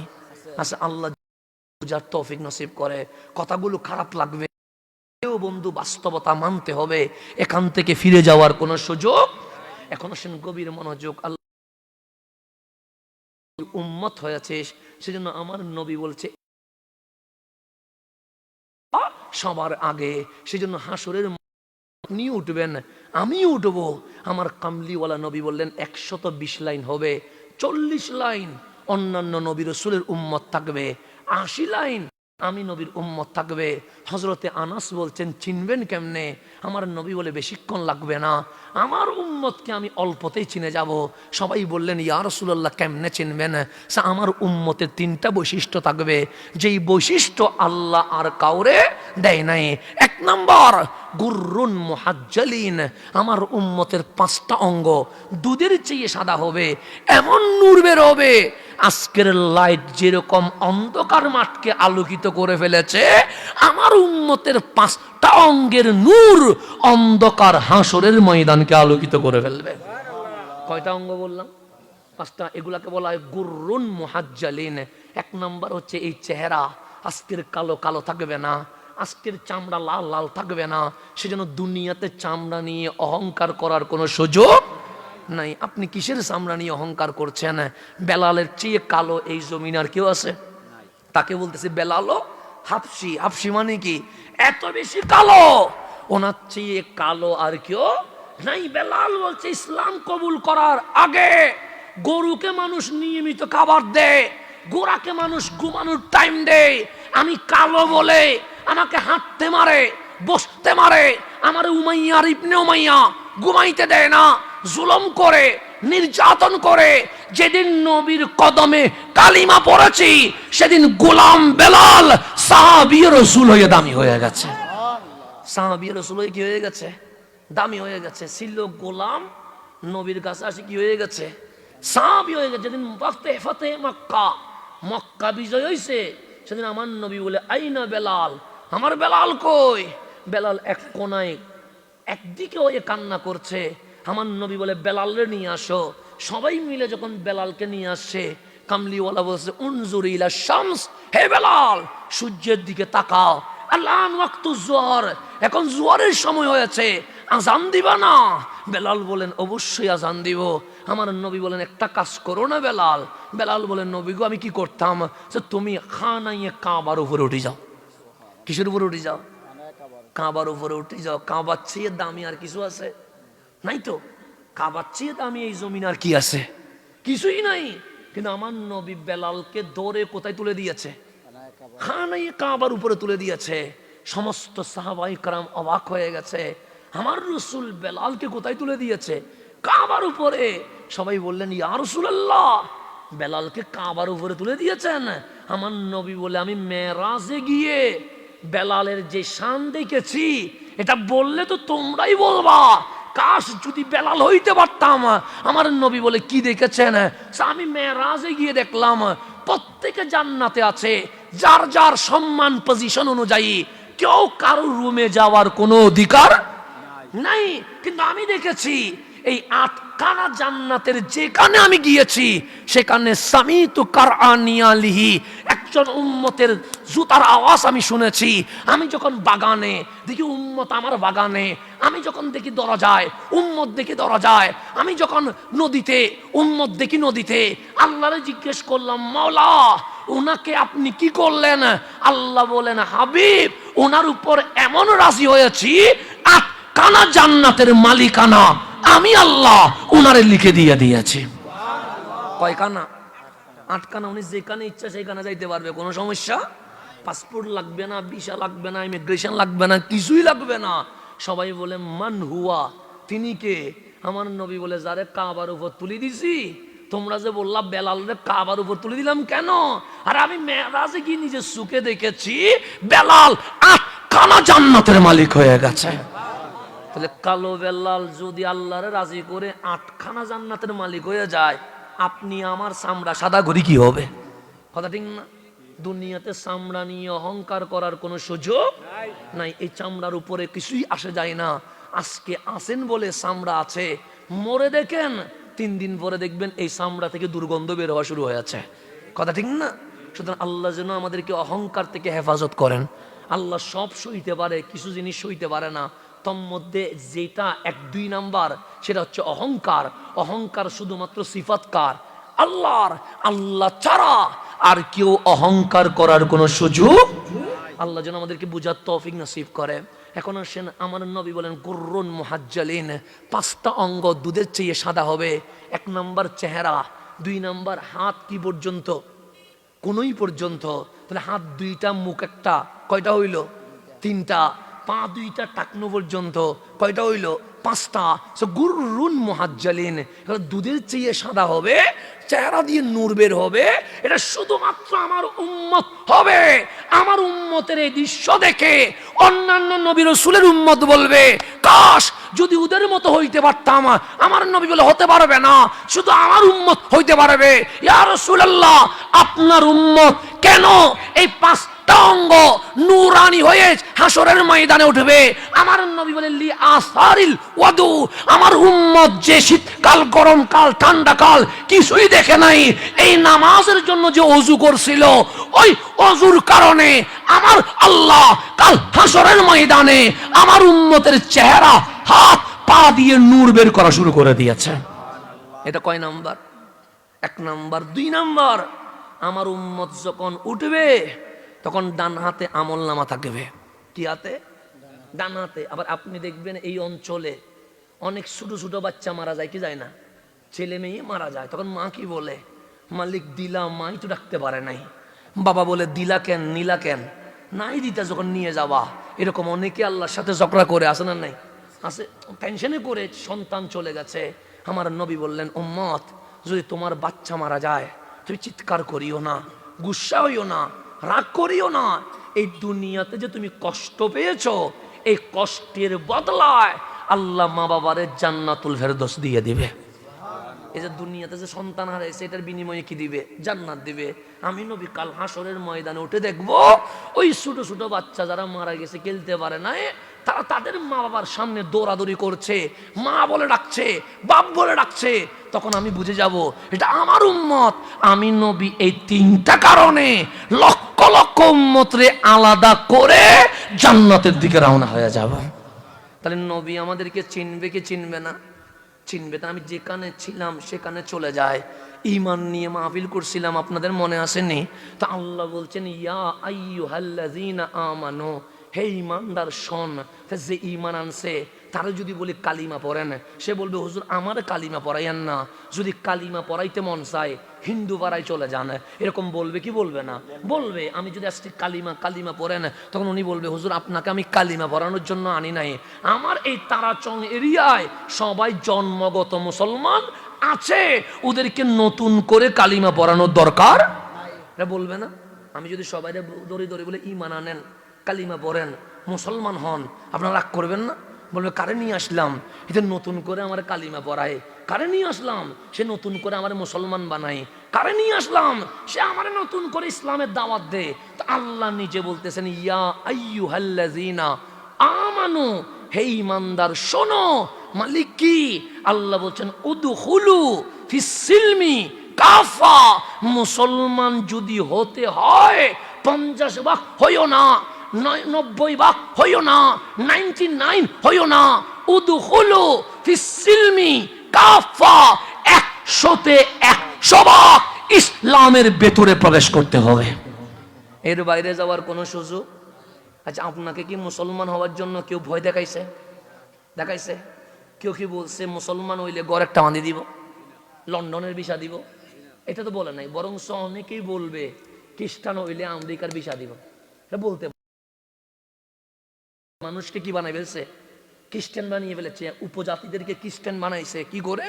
তোমাকে ঘর বেঁধে দিব, তোমাকে চাকরি দিব, তোমাকে ব্যবসা দিব, তোমাকে আমেরিকা ইউরোপে থাকার মতো জায়গা করে দিব। মানুষ লোভে পড়ে ইসলাম ছেড়ে দিয়ে খ্রিস্টান হয়েছে। এইরকম বাংলাদেশে অনেক অঞ্চল আছে না নাই? আছে। আপনি হিসাব করে দেখবেন 1971-এর সময়ে বাংলাদেশে কোনো খ্রিস্টান ছিল না। এই বাংলাদেশে 3টা জাতি ছিল, একটা হিন্দু, আর একটা বৌদ্ধ, আর একটা মুসলমান। এই ছাড়া অন্য কেউ ছিল না। কিন্তু এখন দেখবেন অনেক গ্রাম মহল্লা খ্রিস্টান হয়েছে। যদি জিজ্ঞেস করেন বাইবেল বুঝেছেন? বলে বুঝি নাই। তুমি ঈসা আলাইহিস সালামকে ভালো করে চিনো? বলে চিনি না। খ্রিস্টান হইলা কেন? তখন উত্তর দিবে, ঘর বাড়ি, টাকা পয়সা, একটু দুনিয়ার লোভে কি হয়েছি, আমি খ্রিস্টান হয়েছি। কিন্তু আমি যদি আপনাদেরকে বলি 100 কোটি টাকা দিব, 20 তলা বিল্ডিং দিব, আমেরিকার ভিসা দিব, মুসলমান ছেড়ে দিয়ে অন্য ধর্মে চলে যান, আপনি বলবে কোটি টাকা লাগবে না, গাড়ি বাড়ি লাগবে না, প্রয়োজনে জানমাল ইজ্জত দিয়ে দিব, কিন্তু ঈমান বিক্রি করতে পারবো না। কথা ঠিক কিনা? আমাদের ঈমান কি সস্তা যে বললেই আমরা কি করে দিব, বিক্রি করে দিব? এরকম কি সস্তা ঈমান নাকি? না, আমাদের ঈমান এটা বিক্রি করা যাবে না। এই ঈমান কখনো বিক্রি করে দেওয়া হবে না। তাহলে মুসলমান হইলে কেউ আপনারা বলে নাই গাড়ি দিব, বাড়ি দিব, চাকরি দিব, এরকম কি এখানে কাউরে বলছে? আসেন নাই। আবার কেউ কি বলছে মুসলমান না হইলে মাথা ফাটাই ফেলবো, ঘর বাড়ি ভেঙে ফেলবো, তারা চঙে থাকতে দিব না, এরকম কোনো হুমকি দিছে? দেয় নাই। আপনাকে হুমকিও দেয় নাই, লোভও দেখাই নাই। আপনি ঈমান আনলেন কেন? তখন উত্তর দিবেন, আমি ঈমান আনছি একটা কারণে, আমি ভয়েও ঈমান আনি নাই, লোভেও ঈমান আনি নাই, আমি আল্লাহকে ভালোবেসে ঈমান এনেছি। এখানে কোনো সন্দেহ আছে? আমার ভাই যদি বলে, আমি বোঝানোর জন্য বলছি, আমার ভাই যদি বলে হুজুর উনাকে চিনেন, আমি বলি চিনি না। উনি বলেন হুজুর উনি 12টা খুন করছে। কয়টা খুন করছে? 12টা। এখন আমি আসছি চট্টগ্রাম থেকে, যদি উনি আমার 12 খুনির সাথে কি করাই দে, মিট করাই দে, আমার ভিতরে একটা ভয় লাগবে কি লাগবে না? যদি আমার কোনায় নিয়ে দিয়ে দে, কারণ যে 12টা দিছে সে তো 13টাও দিতে পারে। কথা ঠিক না? তখন আমি হঠাৎ করে ওনার হাত ধরে বলছি, ভাই আমি আপনাকে ভালোবাসি। এই ভালোবাসা কি হৃদয় থেকে বলছি না ভয়ে বলছি? ভয়ে বলছি, যেহেতু ও 12টা খুন করছে, আমার যদি আবার কোনার ভিতরে নিয়ে যায় জবে করে দে, সেজন্য আমি ভয়ে বলছি ভাই ভালোবাসি। কিন্তু মানুষ তার দূরে সরে গেছে, এখন আর ভালোবাসা আছে নাই। সেই জন্য আপনারা যখন ক্ষমতা থাকে, অমুক ভাইয়ের চরিত্র ফুলের মতো পবিত্র, ক্ষমতা চলে গেছে, 5 মিনিট পর গাড়ি ভেঙে দিতে দেরি করেন নাই। কেন? ওই তখন যে ফুলের মালা দিছেন, ফুলের মতো পবিত্র বলছেন, এগুলো কিসে বলছেন? ভয়ে বলছেন। ক্ষমতা উল্টাইতে যাইতে দেরি, আপনি মারতে কি করেন নাই দেরি। তাহলে এটা হচ্ছে কিসে? ভয়ে। ভয়ে মানে আমি ভয়ে পড়েছি। আমার ভাই বললেন হুজুর উনি কোটিপতি। উনি কি পতি? অনেক টাকার মালিক।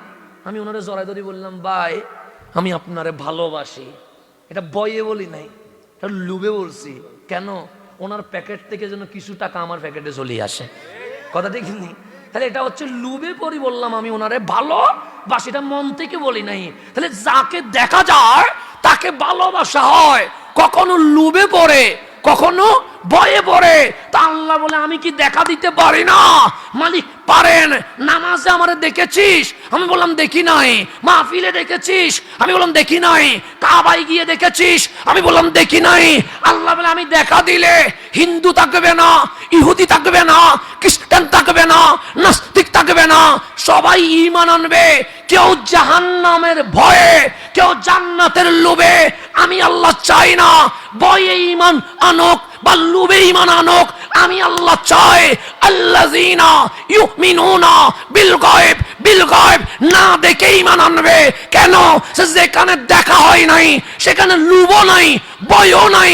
আমার বান্দা আমাকে ভালোবেসে ঈমান আনতে হবে।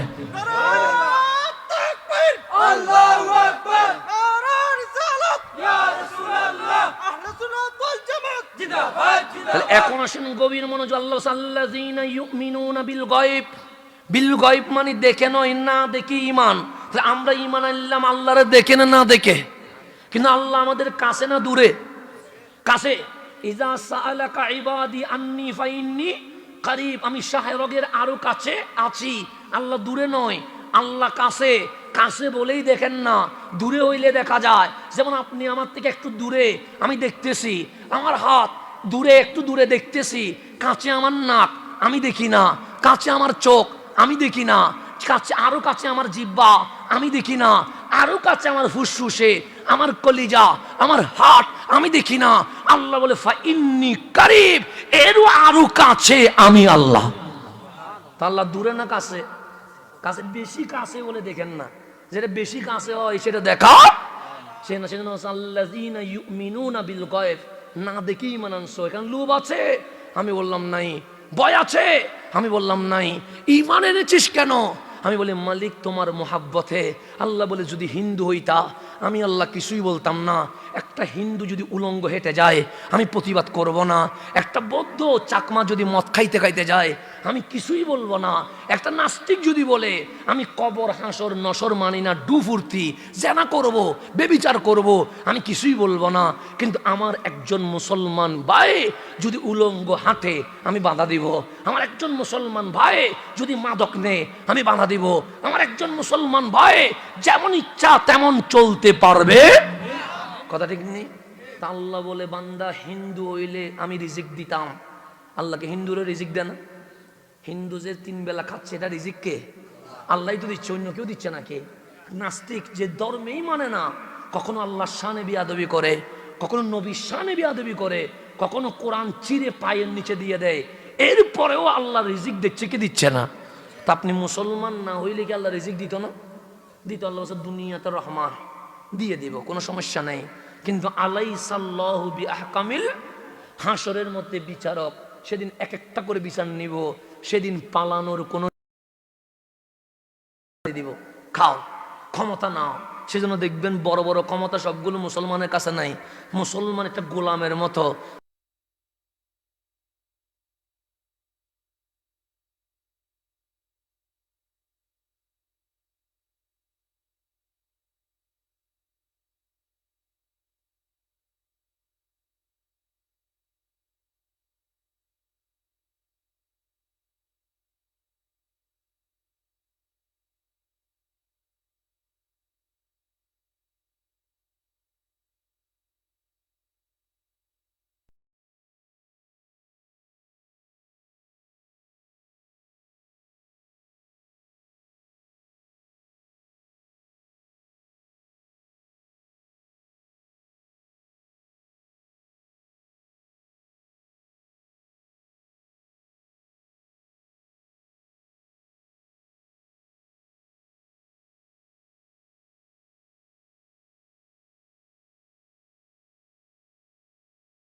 আজকে আমার আফসোস হয় যে আমার ইসলাম কত নড়ে বড়ে, আমার ঈমান কত নড়ে বড়ে, আমার আকীদা কত নিম্নমানে চলে গেছে।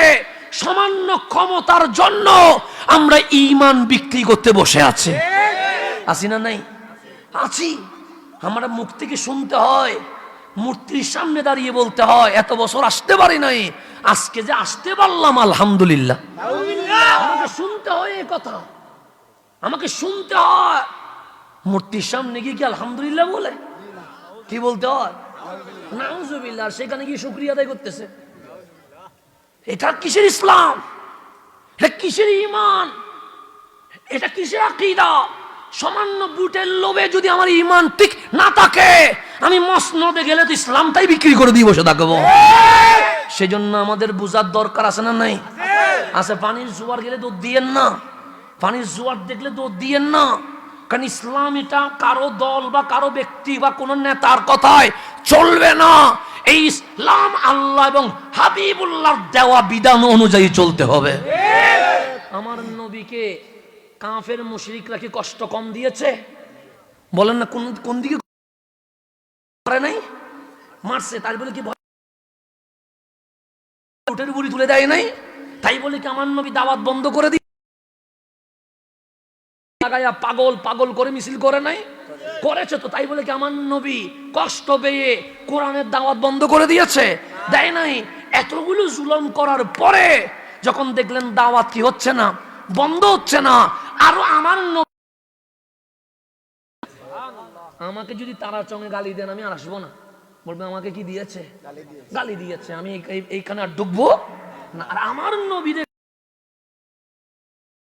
বিপরীতে ভালোবাসা বিতরণ করতেছে, এটার নাম রহমতুল্লিল উমাইয়া। মক্কার বড় বড় লিডার রাস্তা দিয়ে যায় না, আর ওনারা যত দাওয়াতের পরিমাণ কমাই না আরো বেশি দেয়। এই নবীর দমাবো কেমনে, এই নবীর থামাবো কেমনে? যদি থামানো না যায় মক্কার মূর্তি থাকবে না, এই মক্কা লা ইলাহা ইল্লাল্লাহ হয়ে যাবে। কিভাবে থামানো যায়? তো তারা সঙ্গে আমাকে একটু করে ডিস্টার্ব করলে হয়ে যাবে, আমার আসবো না। আমার গাড়ির টায়ার যদি ফুটাই দেন আমি বলবো আমি যাবো না। আর আমার যদি পাগল বলে আমি বলবো আমি আর যাবো না। আমাকে এনে যদি আপনি স্টেজে না তুলেন আমি বলবো আমি আর যাব না। সামান্য একটা কাজ দিয়ে বন্ধ হয়ে গেছে আমার দাওয়াত, কিন্তু আমার নবীর সামনে সাহাবীর গর্দান কেটে ফেলেছে।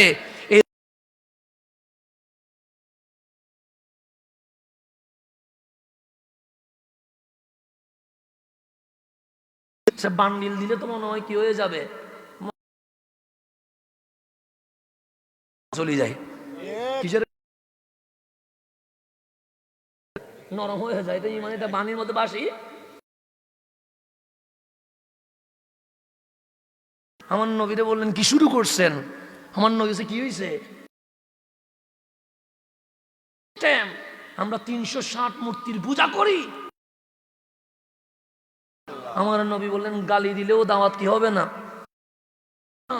রাস্তা আটকালেও দাওয়াত বন্ধ হবে না, পিঠের উপর উঠের বুড়ি তুলে দিলেও, পাথর মারলেও দাওয়াত বন্ধ।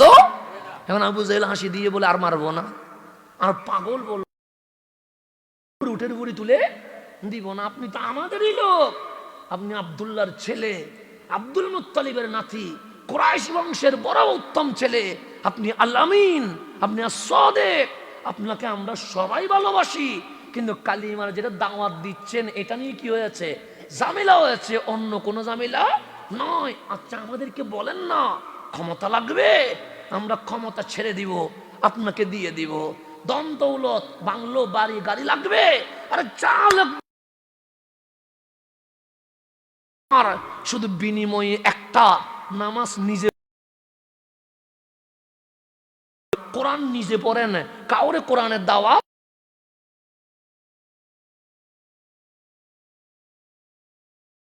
চাঁদ এনে দিলে।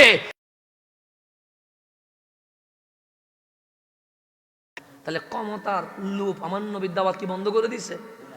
2-3 বছর ট্রাই করেছে, কখনো গুফনে দিতে চাইছে, কখনো বাম হাতে দিতে চাইছে, কখনো টেবিলের নিচে দিতে চাইছে, কখনো টেবিলের উপরে দিতে চাইছে। দেখলেন মেরে গালি দিয়েও দাওয়াত বন্ধ হয় না, লোভ দেখাইও দাওয়াত। তখন আবু জেহেল বললেন কি করা যায়, ওনাকে তো স্টপ করা যাচ্ছে না। তখন ওখানে বসে সবাই পরামর্শ দিলেন একটা কাজ করব। কি কাজ?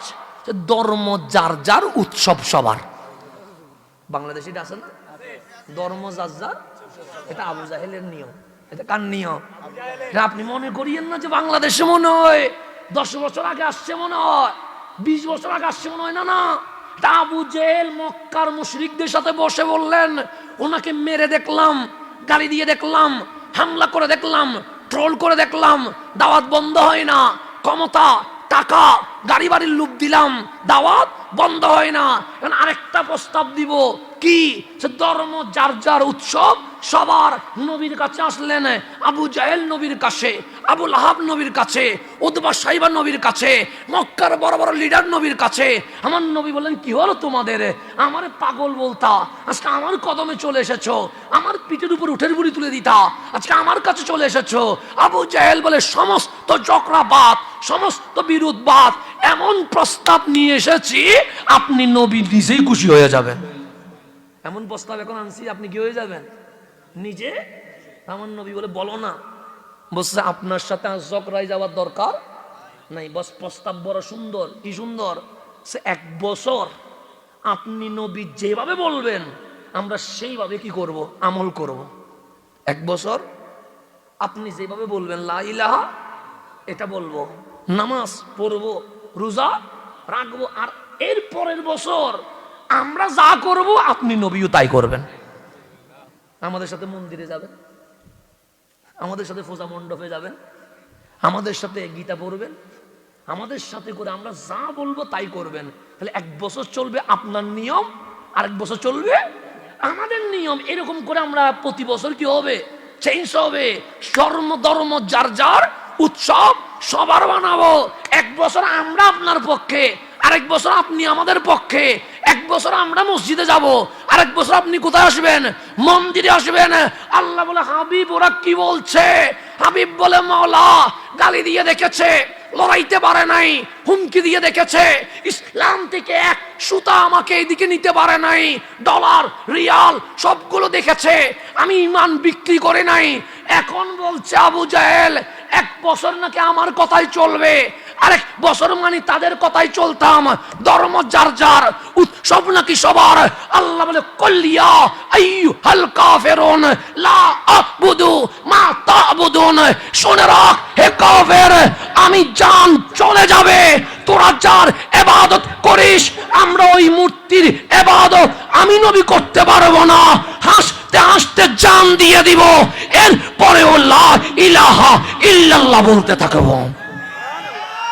এটার নাম রহমতুল্লিল। আমার নবী বলে ধর্ম যার যার, উৎসব হবে তার তার। এখানে উৎসব সবার হওয়ার কোনো সুযোগ নাই। আমার কুরবানি আমার, তোমার পূজা তুমি পূজা মণ্ডপে যাইয়া খুশি হবে, আমি মসজিদে এসে খুশি হব। এটার নাম ইসলাম। কলিয়া আইয়ুহাল লা আ'বুদু মা তা'বুদুন। তোমরা যার ইবাদত করো আমি নবী তার কি করতে পারবো না, ইবাদত করতে। আমি মন্দিরে যেতে পারবো না, আমি গির্জায় যেতে পারবো না, প্রয়োজন হলে তোমরা আমার কাছে আসবে, আমি দাওয়াত দিব, কিন্তু আমি মন্দিরে যাইয়া কৃষ্ণের সামনে রামের সামনে গীতা পড়তে পারবো না। এটার নাম রহমতুল্লিল আলামিন। আজকে ইসলাম, নবীর ইসলাম কোন দিকে নিয়ে গেছে একটু খেয়াল করে দেখেন। আজকে রসুলের ইসলামটাকে কতটুকু বেজ্জুত করেছে খেয়াল করে দেখেন। আপনি মনে করবেন না যে হাসান আজহারী এসে এখানে কি করছে, অন্য কথা বলছে না। ইসলাম আমাকে বলছে তোমাকে যদি ভয়ও দেখায় ঈমান বিক্রি করতে পারবা না, তোমাকে যদি লুভও দেখায় ঈমান বিক্রি করতে পারবা না, তোমাকে যদি বলে ধর্ম যার যার, উৎসব সবার বলে মিলেমিশে থাকবো, তাও ঈমান বিক্রি করতে পারবা না। যার যার ধর্ম সেই পালন করবে, কেউ কারো ধর্মে কখনো আঘাত করতে পারবে না। এটাই তো ইসলাম, কথা ঠিক না? উনি মন্দিরে যাক, আমার কোনো আপত্তি আছে? আমি মসজিদে যাবো, তবে আমার ইসলাম বলছে তার মন্দিরে যদি হামলা হয় আমরা মুসলমান তার নিরাপত্তা দিতে বাধ্য থাকবো। এখন আমাদের বাংলাদেশে হিন্দু ভাইরা বিরক্ত হয়ে গেছে আমাদের উপরে। কি হয়ে গেছে? ওরা বলে আমাদের পূজায় তোরা আসিস যেভাবে গীতা পড়া শুরু করছিস মনে হচ্ছে আমরাই গীতাই পড়তে পারি না। ওরা বিরক্ত হয়ে যাচ্ছে, ওরা ফেসবুকে লিখতেছে, গালি দিচ্ছে, কি শুরু করছিস আমাদের পূজায় আসি ডিস্টার্ব শুরু করছিস কেন? তোরা যে গীতা শুরু করছিস আমাদের ব্রাহ্মণও তো লজ্জা পাচ্ছে। ওরা পোস্ট, আপনি দেখেন না হিন্দুরা ফেসবুকে পোস্ট করতেছে আমাদের ব্যাপারে, ওরা বিরক্ত হয়ে গেছে আমাদের উপরে। ওরা বলতেছে তোমরা তোমাদের নামাজ তোমরা পড়ো না, তোমাদের কুরবানি তোমরা করো, আমার এখানে আসলে তোমার গীতা পড়ার দরকার নাই। কথা ঠিক না? এখন মুসলমান দাড়ি টুপি রাখে এমন ভাবে গীতা পড়তেছে, ব্রাহ্মণে লজ্জা পাচ্ছে যে আমি কি করলাম এতদিন। ব্রাহ্মণে লজ্জা পাচ্ছে যে আমি কি করলাম এতদিন, আমি কি বললাম, আমার যে পড়ানো শুরু করছে। তোমার দায়িত্ব ছিল তো কোরআন শিক্ষা দেওয়া, গীতা শিক্ষা দেওয়া তো তোমার কাজ নয়। তা আল্লাহ যেন আমাদেরকে বোঝার তৌফিক নসিব করে। সেজন্য ইসলাম এটা আল্লাহ দিয়েছেন। এই ইসলামকে কলঙ্কিত করা, এই ইসলামকে বেজ্জুত করার অধিকার আমাদের নাই। সেজন্য আপনি আমি মিলেমিশে থাকবো। হিন্দুর গড়ে আঘাত করার কোনো অধিকার আমার নাই। এই বাংলাদেশে হিন্দুও থাকবে, বৌদ্ধও থাকবে, চাকমাও থাকবে, মুসলমানও থাকবে। আমরা বলি নাস্তিকও থাকুক, আমাদের কোনো আপত্তি নাই, সে তার মতো করে চলুক। তবে আমার কোরআন নিয়ে, আমার নবী নিয়ে, আমার আল্লাহর শানে বেয়াদবি করলে এই সম্প্রীতির বাংলাদেশে তার থাকার কোনো অধিকার নাই। আমরা বলতেছি নবীর শানে বেয়াদবি করিও না, কথা ঠিক আছে না? কোরআন নিয়ে সিরিয়া মায়ের নিচে দিবা আর তুমি বলবা আমি আমি থাকবো এখানে, এটা তো হইতে পারে না। তুমি আল্লাহর শানে রসুলের শানে বেয়াদবি করবা আর তুমি বলবা সূর্যের আলোতে আমি নিরাপদে ঘুরবো, এটা হইতে পারে না। কেন? তুমি আমাকে গালি দাও, আমি মেনে নিব, তুমি আমার বাবাকে গালি দাও, আমি মেনে নিব, কিন্তু নবীর শানে বেয়াদবি করলে আমরা ওই জিহ্বা টেনে ছিঁড়ে ফেলতে বাধ্য হয়ে যাব।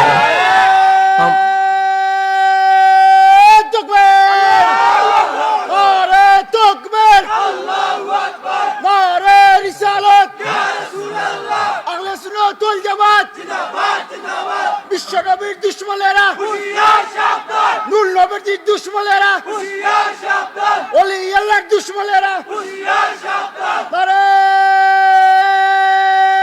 তাকবীর। তাহলে আমার আল্লাহ যেটা আমাকে বলছে উদখুলু ফিস সিলমি কাফা, তোমার মন মতো করে ইসলাম বানাইও না।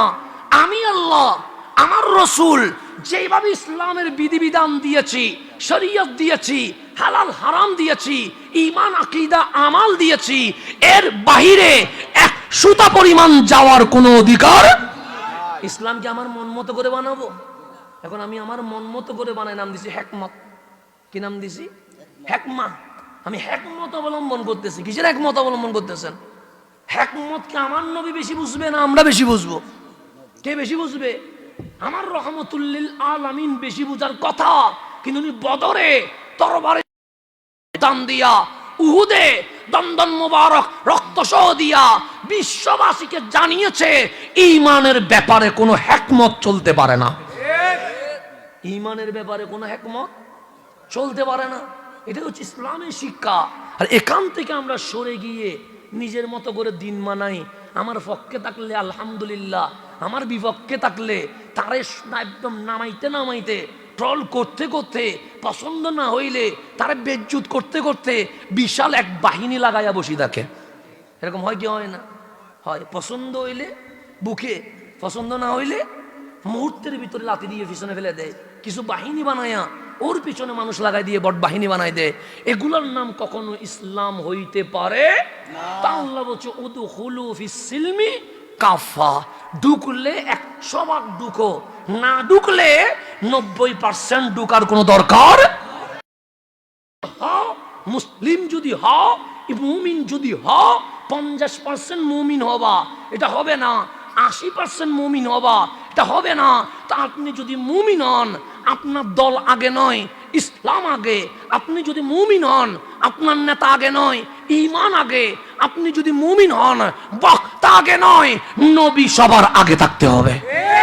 এর বাহিরে যাওয়ার কোনো সুযোগ নাই। তো আল্লাহ বলছেন উদখুলু ফিস সিলমি।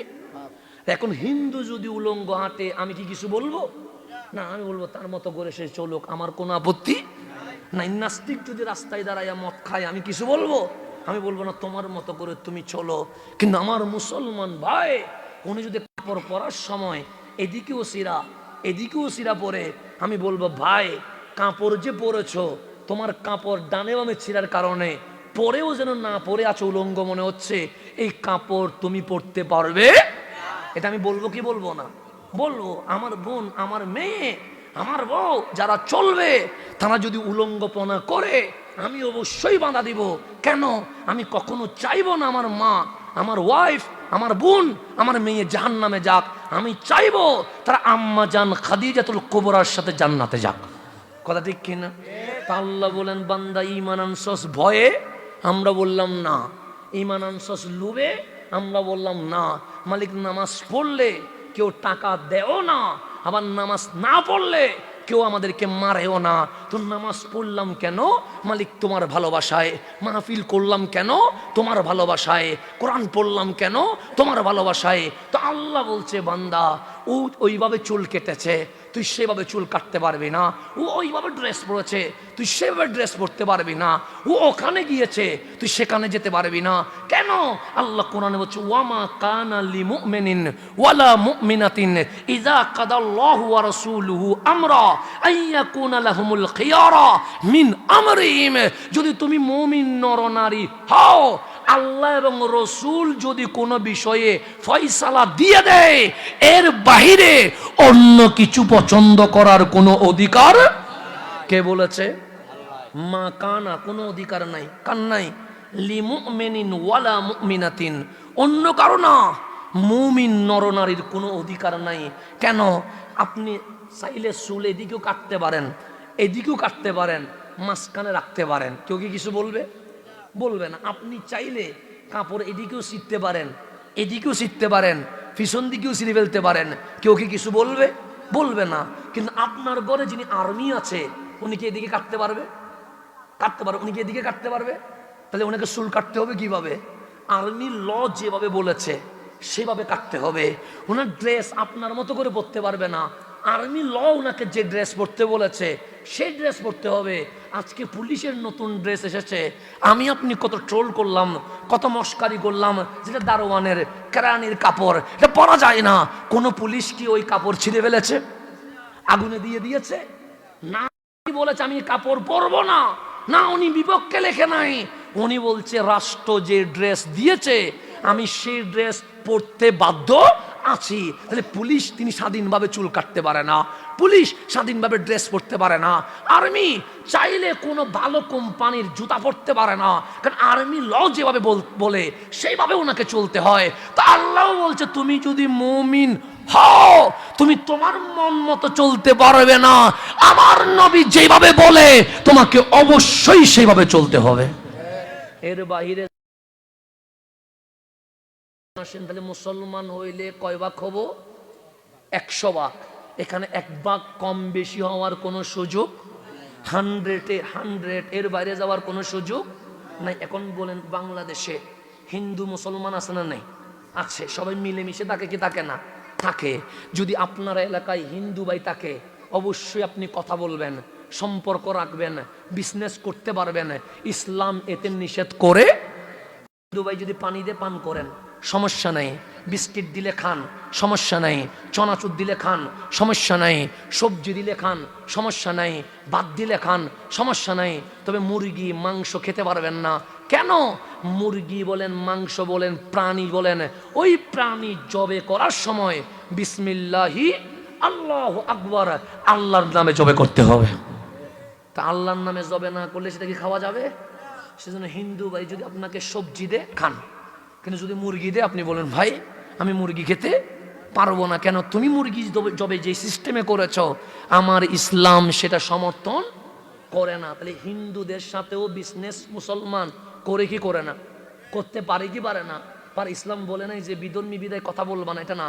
ধর্ম যার যার, উৎসব তার, সে তার ধর্ম পালন করবে, আমি আমার ধর্ম পালন করব, কিন্তু আমরা মিলেমিশে চলবো। এটার নাম ইসলাম। এটার নাম কি? তো মাঝে মাঝে হিন্দু মুসলমান ব্যবসা করতে গেলে ঝগড়া বাজে কি বাজে না? বাজে। তো এটা সমাধান করার জন্য কার কাছে যায়? মেম্বারের কাছে যায়, কাউন্সিলরের কাছে যায়, মেয়রের কাছে যায়, এমপির কাছে যায়, তাও যদি না হয় আদালতে যায়। কথা ঠিক না? তো মদিনার মধ্যে এক ইহুদি আর এক মুসলমান ব্যবসা করত। সেই সময় বেশি দামি ব্যবসা ছিল পানির ব্যবসা। কেন? মদিনা মরুভূমি, পানির কোনো ব্যবস্থা নাই। এখন তো জমজম চলে গেছে আলহামদুলিল্লাহ, মদিনায় এখন পানির কোনো সংকট নাই। তখন কি পানির কি ছিল? করছিল। মুসলমান ইহুদি মিলে পানির ব্যবসা করছে। হঠাৎ ওদের মধ্যে ভুল বুঝাবুঝি হয়ে গেছে, মারামারি পর্যায়ে চলে গেছে। মুসলমান বলে ইহুদি তোমার কথা আমি মানি না, ইহুদি বলে আমি তোমার বিচার মানি না। দুইজনের মধ্যে যখন মারামারি বেজে গেছে তখন মুসলমান বলছে যাও সমাধানের জন্য আমি মুসলমান প্রস্তাব রাখলাম, চলো মসজিদে নববীতে যায়, আমার নবী যে বিচার করবে আমরা সেই বিচার মেনে নেব। এটা কে বলতেছে? এটা কে বলতেছে? মুসলমানে বলতেছে। তো ইহুদি বলতেছে উনি মুসলমানের নবী হইলেও ওয়ামা আরসালনাকা ইল্লা রাহমাতাল্লিল আলামিন, যে রাহমাতাল্লিল মুসলিমিন না, রাহমাতাল্লিল। এই নবী বেইনসাফি করবে না, ইনসাফ করবে। আমি ইহুদিও সাক্ষী দিয়ে নবীর বিচার মানতে রাজি আছি। দুইজনে কার বিচার মানবে? আমার দয়া ইয়া রাসূলুল্লাহ এই ঘটনা ঘটছে, সে আমার কথা মানে। আমার নবী বলে এক পক্ষের কথা শুনলে হবে না, ইহুদির পক্ষের কথাও শুনতে হবে। ইহুদি সমস্ত ঘটনা বর্ণনা করলেন। আমার নবী বললেন, দুইজনের কথা বুঝে বিচার হচ্ছে, ইহুদি রাইটে আছে, সুতরাং আমি নবী ইহুদির পক্ষে রায় দিয়ে দিলাম। আমি হলে গুড়াই ফেরা চাইয়া মুসলমানের পক্ষে দিতাম, আমার নবী দিছে কার পক্ষে? ইহুদির পক্ষে। মসজিদে নববী থেকে বের হইয়া মুসলমানে বলতেছেন নবীর বিচার মানি না। কে বলতেছে? ইহুদি না মুসলমানে? মুসলমানে বলতেছেন নবীর বিচার, ইহুদি বলতেছে এই জমিনে কার বিচার মানবি? নবী বিচার করছে, হয় নাই, চলো সিদ্দিক রাদিয়াল্লাহু তাআলা আনহু ওনার কাছে যায়। তখন ইহুদি বলেন, নবীটা যেহেতু ইনসাফ করে, নবীর আবু বকরকে আর বেইনসাফি করবে নাকি? উনি ইনসাফ করবে, চলো ওনার কাছে যায়। দুজন গেলেন সৈয়দুনা সিদ্দিক আকবরের দরবারে। সৈয়দুনা আবু বকর বললেন, কেন আসলেন? তখন বললেন, আমাদের মধ্যে ঝগড়া বেজেছে, মুসলমান পুরা ঘটনা বলেছে। আবু বকর বলে, এক পক্ষের কথা শুনে বিচার করা যাবে না। ইহুদি বলো। ইহুদি বললেন, দুজনের কথা শুনে ঠিক আমার নবী যেভাবে বিচার করেছে, সৈয়দুনা আবু বকর সিদ্দিক আমার নবীর মতো ইহুদির পক্ষে রায় দিয়ে দিয়েছে। এখন নবীর বিচারও ইহুদির পক্ষে, সিদ্দিক আকবরের বিচারও কার পক্ষে? এই মুসলমান আবু বকরের ঘর থেকে বের হয়ে বলছে, আমি আবু বকরের বিচার মানি না। এখন ইহুদি বলতেছে, তুই নবীর বিচারও মানিস না, আবু বকরের বিচার মানিস না, এই পৃথিবীতে কার বিচার মানবি? তখন বলছে, ওয়াল্লাহ, আমাদের মধ্যে একজন ইনসাফকারী আছে, নাম কি? সোনার নাম ওমর ইবনুল খাত্তাব, উনি যে বিচার করবে আমি সেটা মানবো। ইহুদি বলে, বিশ্বাস করি না যে নবীর বিচারই মানি না, যে নবীর পরে যিনি আফজল সিদ্দিক আকবর ওনার বিচার মানে না, সে যে ওমরের বিচার মানবে এটা আমার বিশ্বাস হয় না। তখন মুসলমান ওয়াল্লাহ, খোদার কসম, আমি ওমরের বিচার মানবো। তখন ইহুদি বলে, ওয়াদা কর। সো ওয়াদা, ওমর যদি তোমার পক্ষে রায় দেয় আমি মানবো। তখন দুজনে মিলে ফারুকে আজমের দরবারে আসলেন। ইহুদি বললেন, ওমর সে কি মুসলিম? ওমর বলে, তাই তো মনে হয়, দাড়ি আছে, পাগড়ি আছে, জুব্বা আছে, নামাজ তো পড়ে মসজিদে নববীতে, কি হয়েছে? আমাদের মধ্যে ঝামেলা হয়েছে। তারপর সে নবীর কাছে গেল, আপনার নবী সব ঘটনা শুনে আমার পক্ষে রায় দিয়েছে। ও কি বলে? ও বলে নবীর বিচার মানে না। তারপর আবু বকরের কাছে, আবু বকর কি করলো? আবু বকর নবী যেরকম বিচার করছে সেরকম বলছে, ওমর যেটা বলবে। হে ব্যক্তি, তুমি কি তাই বলেছ? উনি দুই হাত তুলে বলছেন, হ্যাঁ, ওমর হচ্ছে খুব ভালো মানুষ, উনি যে বিচার করবে আমি সেটাই মানবো। ফারুক আজম তরবারি বের করে দিয়ে বলছে, নবীর বিচার মানতে পারে নাই, আমার বিচার সে দুনিয়ায় থাকার কোনো অধিকার নাই। এক কুফ মারি দুই ভাগ করে ফেলছে। কয় ভাগ? দুই ভাগ। এখন ইহুদি কাঁপানি শুরু হয়ে গেছে, যেটা কি বিচার? ইহুদি ওমর বলছে, লা তাখাফ, তুই ভয় পাস না। এরকম বিচার? ওমরের বিশ্বাস হচ্ছে সূর্য আলো দিচ্ছে নবীর কারণে, চাঁদ হাসতেছে নবীর কারণে। আমি ওমর দামি হয়েছে নবীর কারণে, যে নবীর বিচার মানে না তার দুনিয়ায় নিঃশ্বাস নেওয়ার কোনো অধিকার। যখন দুই ভাগ করে ফেলছে, ইহুদি বলে, এটা যদি ইসলাম হয় কালিমা পড়াই দেন, নয় কালিমা পড়াই মুসলমান মানে ফেলছে। কারণ দাড়ি ছিল কি ছিল না? ছিল তো, যারা মারছে। পাগড়ি ছিল কি ছিল না? এখন মদিনায় মিছিল বের হয়েছে, ওমর মুসলমান মারি ফেলছে, ওমর মুসলমান মারি ফেলছে। মিছিল বের হওয়ার পরে আমার নবীর দরবারে বিচার আসছে যে, ইয়া রাসূলুল্লাহ, ওমর খুন করছে, খুনের বিচার করতে হবে। আমার নবী বলে, এই বিচার আমি করব না, আমি নিলাম, আমি আল্লাহর আদালতে দিয়ে দিয়েছি। আমার রসুল বলেন, ওমর আপনি গরম হইন না, চুপ থাকেন, বিচার করবে কে? আল্লাহ। তো আল্লাহ বিচার করছে, আল্লাহ রায় দিচ্ছে। আল্লাহ বলছে, হাবিব ফালা ওয়া রাব্বিকা লা ইউমিনুন, আপনার ওমর, আমি আপনার রবের কসম করে বলছি, সে কোন ঈমানদারকে মারে নাই। ওমর যারে মারছে সে মুনাফিক, ওমর অন্যায় করে নাই, ওমর সঠিক কাজ করেছে। সেই কারণে আজকেও ইসলাম যদি মানতে হয়, আমার নবী যেভাবে বলেছে সেইভাবে মানতে হবে, এর বাহিরে যাওয়ার কোনো সুযোগ নাই। আল্লাহ কি নবীর পক্ষে নাকি? আল্লাহ বলছে, আমি নবীর পক্ষে। ফালা ওয়া রাব্বিকা লা ইউমিনুন, আপনার রবের কসম, আপনার ওমর কোন মুমিনকে মারে তো দাড়ি থাকলে ইমানদার না, পাগড়ি থাকলে ইমানদার না, জুব্বা বললে ইমানদার না, নবীকে মানতে পারলে ইমানদার। নবী মানে নামাজ পড়েন, নামাজ হবে, নবী মেনে রোজা রাখেন, রোজা হবে। নবী মেনে হজ করেন, হজ হবে। আজকে সাহেব কেবলা যেনাকে আপনি ফুলতলি দরবারের মূল বলতেছেন, উনি রক্ত দিয়ে দিয়েছেন এই জমিনে একটা কারণে, সেটা হচ্ছে মানুষকে নবীওয়ালা করার জন্য। অন্য কোনো কারণে রক্ত। আজকের মাহফিল থেকে আমরা শিখলাম, আমরা ব্যক্তিওয়ালা হব না, আমরা হব নবীওয়ালা। আল্লাহ যেন আজকের মাহফিলকে কবুল করে, আমিন। আল্লাহুম্মা আমিন। আল্লাহুম্মা সাল্লি আলা সাইয়্যিদিনা ওয়া মাওলানা মুহাম্মাদিন ওয়াসিলাতি ইলাইকা ওয়া আলিহি ওয়া সাল্লিম। রব্বানা যালামনা আনফুসানা ওয়া ইন লাম তাগফির লানা ওয়া তারহামনা লানাকুনান্না মিনাল খাসিরিন। হে রব্বুল আলামিন, কুয়াশায় পুরা এই জমিনকে অন্ধকার করে ফেলেছে। এই অন্ধকার সময়ে তোমার বান্দাগুলো ঘরে বসে না থেকে, চায়ের দোকানে আড্ডা না দিয়ে তোমার হাবিবের প্রেমের বাগানে চলে এসেছে। মাওলা, তাদের হাজিরিকে তুমি কবুল করে নাও, তাদের আশাকে তুমি কবুল করে নাও, তাদের সকল ফরিয়াদকে তুমি কবুল করে নাও। আজকের মাহফিল যারা টাকা দিয়ে, অর্থ দিয়ে সহযোগিতা করেছেন, তাদের দানকে তুমি কবুল করে নাও। আল্লাহ, শেষ পর্যন্ত বসে এই মাহফিলকে সার্থক করার তৌফিক নসিব করো, আমিন বিরহমাতিকা ইয়া আরহামার রাহিমিন।